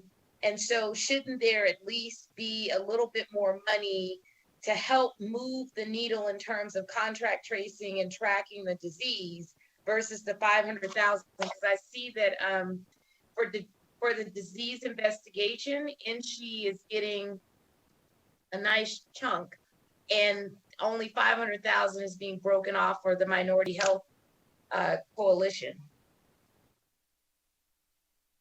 This is Julia Peak. Great question. I apologize that our description and that was not sufficient. So what the Minority Health and Equity Coalition will be doing is they're going to be doing, they're going to hire a coordinator to work with their member organizations of the coalition. And what they're doing is specifically related to education and outreach to communities. And the education and outreach, as was brought up by Dr. Titus earlier, understanding what case investigation and contact tracing is and is not. And so that's a slightly different scope. They're not going to be calling individuals and doing case investigation and contact tracing. Our vendors through Deloitte, a quarter of that staff is bilingual English, Spanish. All of them have access to language line services should they not speak the language of the individual that they're calling them. So this group, Minority Health and Equity Coalition, as well as our Office of Minority Health and Equity, we've asked them to do more guidance as far as training our case investigators and contact tracers on cultural competency, and then outreaching to those communities to help them understand what this means and why people are calling them and why they're getting that information. The other thing that we would like the coalition to do is do more focus groups to help us, one, direct our messaging, and then secondary to look at vaccine hesitancy. I'll just give you an example related to flu vaccination of adults. About 42% of the population that takes a flu vaccination every year is white versus 22% of our Black non-Hispanic residents. And we just need to focus efforts on vaccination. And so what the coalition can do, and they're very well suited to do, is do that focus group and help us message to the community and dispel myths and really work with the member organizations. And this is not the only effort, I'll say, related to addressing the disparities. This is just one through our EPI program. Madam Chair, a quick follow-up. Sure, go ahead. Okay. So because it seems like when you explain what UNLV will be doing, they will also be doing some education and training as well. And I guess what I'm wondering is if the population that you're trying to serve, that is the minority population, well, when you put them all together, when you put Filipino, Latino, Black, Asian, all in the same grouping, the task of educating and moving the needle is going to be a little bit larger because you still have to, the coordinator is going to have to do a lot more work because, you know, I guess I'm just curious because even through the Office of Minority Health, right, and GovChop, they have not, what they've always been lacking is a coordinator who can penetrate all communities and make sure that that individual, because typically one person can meet that need. And so if you're just adding one more person, I just don't see how they'll be able to spread themselves across all of those communities, even though we're in a virtual environment and folks can get on Zoom, how that's all going to work. And how are we also bringing like pharmacists into this who are now pretty much administering the flu vaccine through the private sector? So I echo your concern about our Office of Minority Health and Equity just having one champion. And so we did hire through our CDC Foundation another position. And then you'll see on this request as well, we're asking for an additional position for that office. Totally appreciate that 3 people will not address the need. So we have several efforts. One of them is the coalition project that you see in front of you. We have a few others in the pipeline that will hopefully come to your committee in the future, looking at using community health workers and promotores and getting people from the community to serve the community. It's a much better model, and it doesn't have to be then an office of one trying to oversee it. We provide funds and support to the community to serve that own community. So we're working on that proposal now. We'll hopefully have it to you in the future. Just another point of clarification, what NSHE is providing as far as education for our case investigators and contact tracers is different than what the coalition, who's also now under UNLV, will be providing as far as focus groups and outreach to the community. 2 different sets of education and outreach.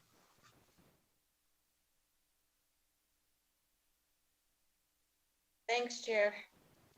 And thank you, Assemblywoman. So Ms. Peak, if you could go back a moment, you have gone through this very, very quickly, and I think I missed a couple of numbers. So you were talking about the different FTEs and the different agencies and how this was all going to fit together. If you could go back and recap that, I think I've got my numbers correct, but if you could walk us through that again to make sure that I'm clear on it. Absolutely. And the FTEs that I gave you are not solely from the funding stream in front of you. That's also ELC as well. If you need us to break that out by the funding stream, I'll take that as homework as well.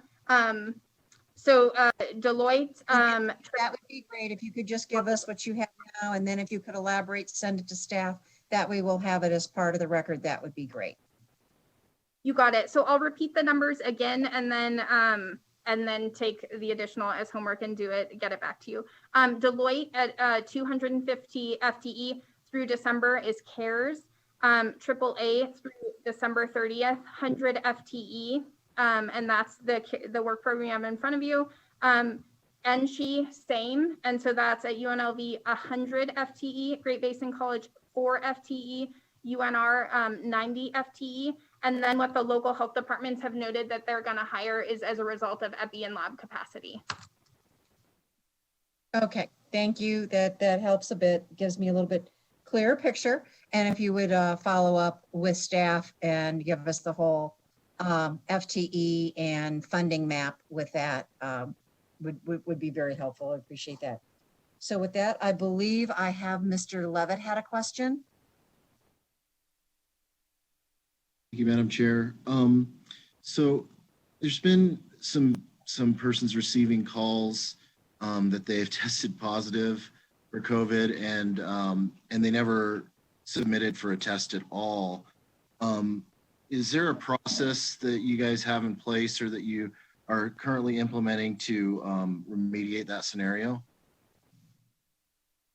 Yeah, absolutely. And I'd like to acknowledge as well the efforts from our Attorney General's office, who's been helping us delineate those scams as well. For the general public, if they are getting a call that says they're positive and they've never tested, encourage them to provide that information again to our Attorney General's office so we can follow up. The real process of how we get that information. So we have a large number of vetted laboratories that report positive cases to us. And so when we get that information, we then get the contact information for the individual if it's not provided on the lab requisition. And then we reach out to them through contacts. It's who the case identified as a close contact during the period of time that they could have exposed somebody else. And then we would follow up with them directly. It doesn't come as a result of a lab. So those are 2 scenarios where we would legitimately reach out to you because you were either tested positive by a legitimate lab or you were identified as a close contact by one of the cases we interviewed. Outside of that, if you're getting called and you never tested, then again, report that to our Attorney General's office so we can look into it.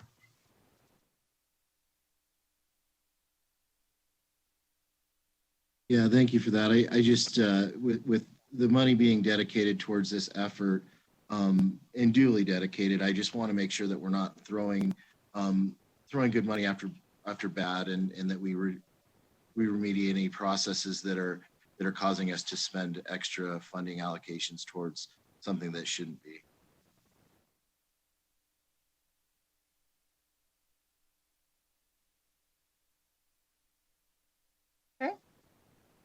With that, committee members, are there any other questions at this time on this item? I think this is probably one of the largest work programs we've seen with IFC, but we also know we have a large problem in front of us. And thank you, Ms. Peak, for walking us through it and the homework and bringing it back to us so that we have all the information that is needed.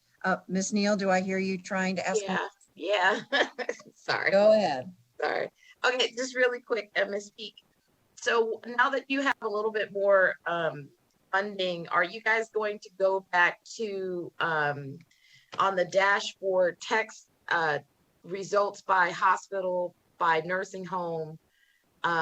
Or is it possible to, I think that used to exist in the dashboard. Is it possible to bring that back so we know where the sites, so it's site specific? And also, I was wondering if you guys are looking at an alert system, since we're going to this deeper level where now we can ID by, hopefully in the future, by city, and specifically county. I think Oklahoma is doing an alert system and they go green, red, orange, yellow, depending on, you know, how many people are testing positive or negative, and as the jurisdictions move up and down the scale for their testing.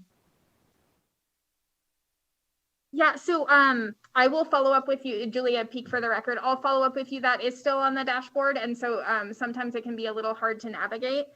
We will be getting much better data as all of our county, district, and state staff go onto the Salesforce product. So we're also going to figure out how to get that posted through the dashboard as well, so that our residents just have more information. But happy to follow up with you after to show you the health facility piece and other things that can be confusing as you try to dig through it. There's many aspects of that dashboard now. Okay, thanks, Chair. Thank you, Assemblywoman. I know I can always count on you to dig deep into that stuff, so thank you very much. So committee members, are there any other questions at this time of Ms. Peak on this particular item? Seeing none and no one reaching out to me through the multiple chats that I have going on here. With that, I believe we can go ahead and process this work program.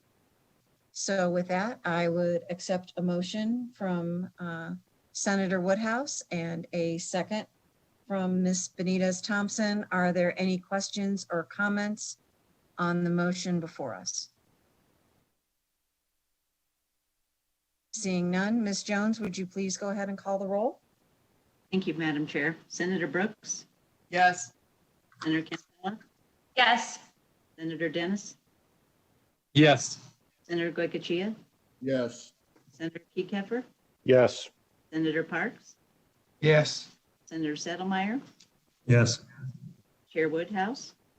Yes. Assemblywoman Benitez Thompson?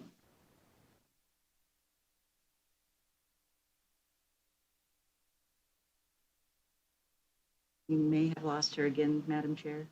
I believe she was on the phone. I'm not sure if she's in the queue. If someone could, I believe she was trying to actually call in for this.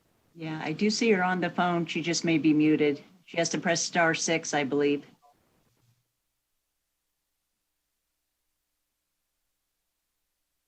Yes. Yes. Thank you. Thank you. Ryerson? Yes. Assemblyman Levitt? Yes. Assemblywoman Howdigy? Yes. Assemblyman Kramer? Yes. Assemblywoman Monroe Moreno? Yes. Assemblywoman Neal? Yes. Assemblywoman Spiegel? Yes. Assemblywoman Monk? Yes. Assemblywoman Swain, Yes. Assemblywoman Backus, Yes. Assemblywoman Titus, Yes. Assemblyman Wheeler, Yes. Chair Carlton. Yes. Motion passes. And Ms. Jones, if you would like to ask Ms. Benitez Thompson if she would like to register her vote on the previous items since she was not able to call in at that time. Yes, Assemblywoman Benitez Thompson, we had you connected temporarily on item C2. And would you like to record your vote on that item? Yes, I would as a yes. Thank you. Thank you all very much. With that, I believe our next order of business is going to our second round of public comment. So with that, if I would ask our excellent Testing the vaccine. services to go ahead and open up the queue for public comment. We will give it 2 minutes for folks to be able to call in as we typically do. I have 11:17. So committee members, please stand at ease for 2 minutes and then we will open up public comment. Thank you. Madam Chair, Senator Kickover. while we're waiting for people to call in on public comment, I was hoping that we might be able to request some information for the committee about the current status of the CARES Act money that's been put out. I know that we've created a subcommittee to provide some oversight, and due to how busy we've been unable to meet, but we just allocated another $100 million, and I think it would be worthwhile getting a report back as to the current status of money that's been obligated and put on the street at this point.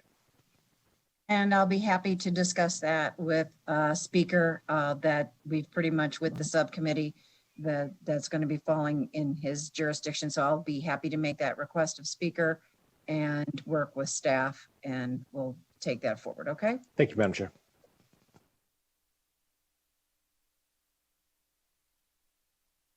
Will the caller with the last 3 digits, 637, please state and spell your name slowly for the record. You have 2 minutes. You may begin.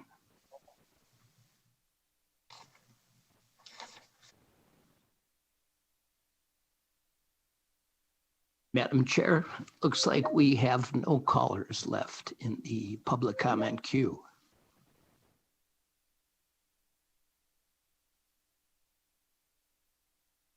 Okay, we'll give it just another moment since it's only been a minute and make sure people have time to call in and then we'll go from there. It's not quite 11:19 yet.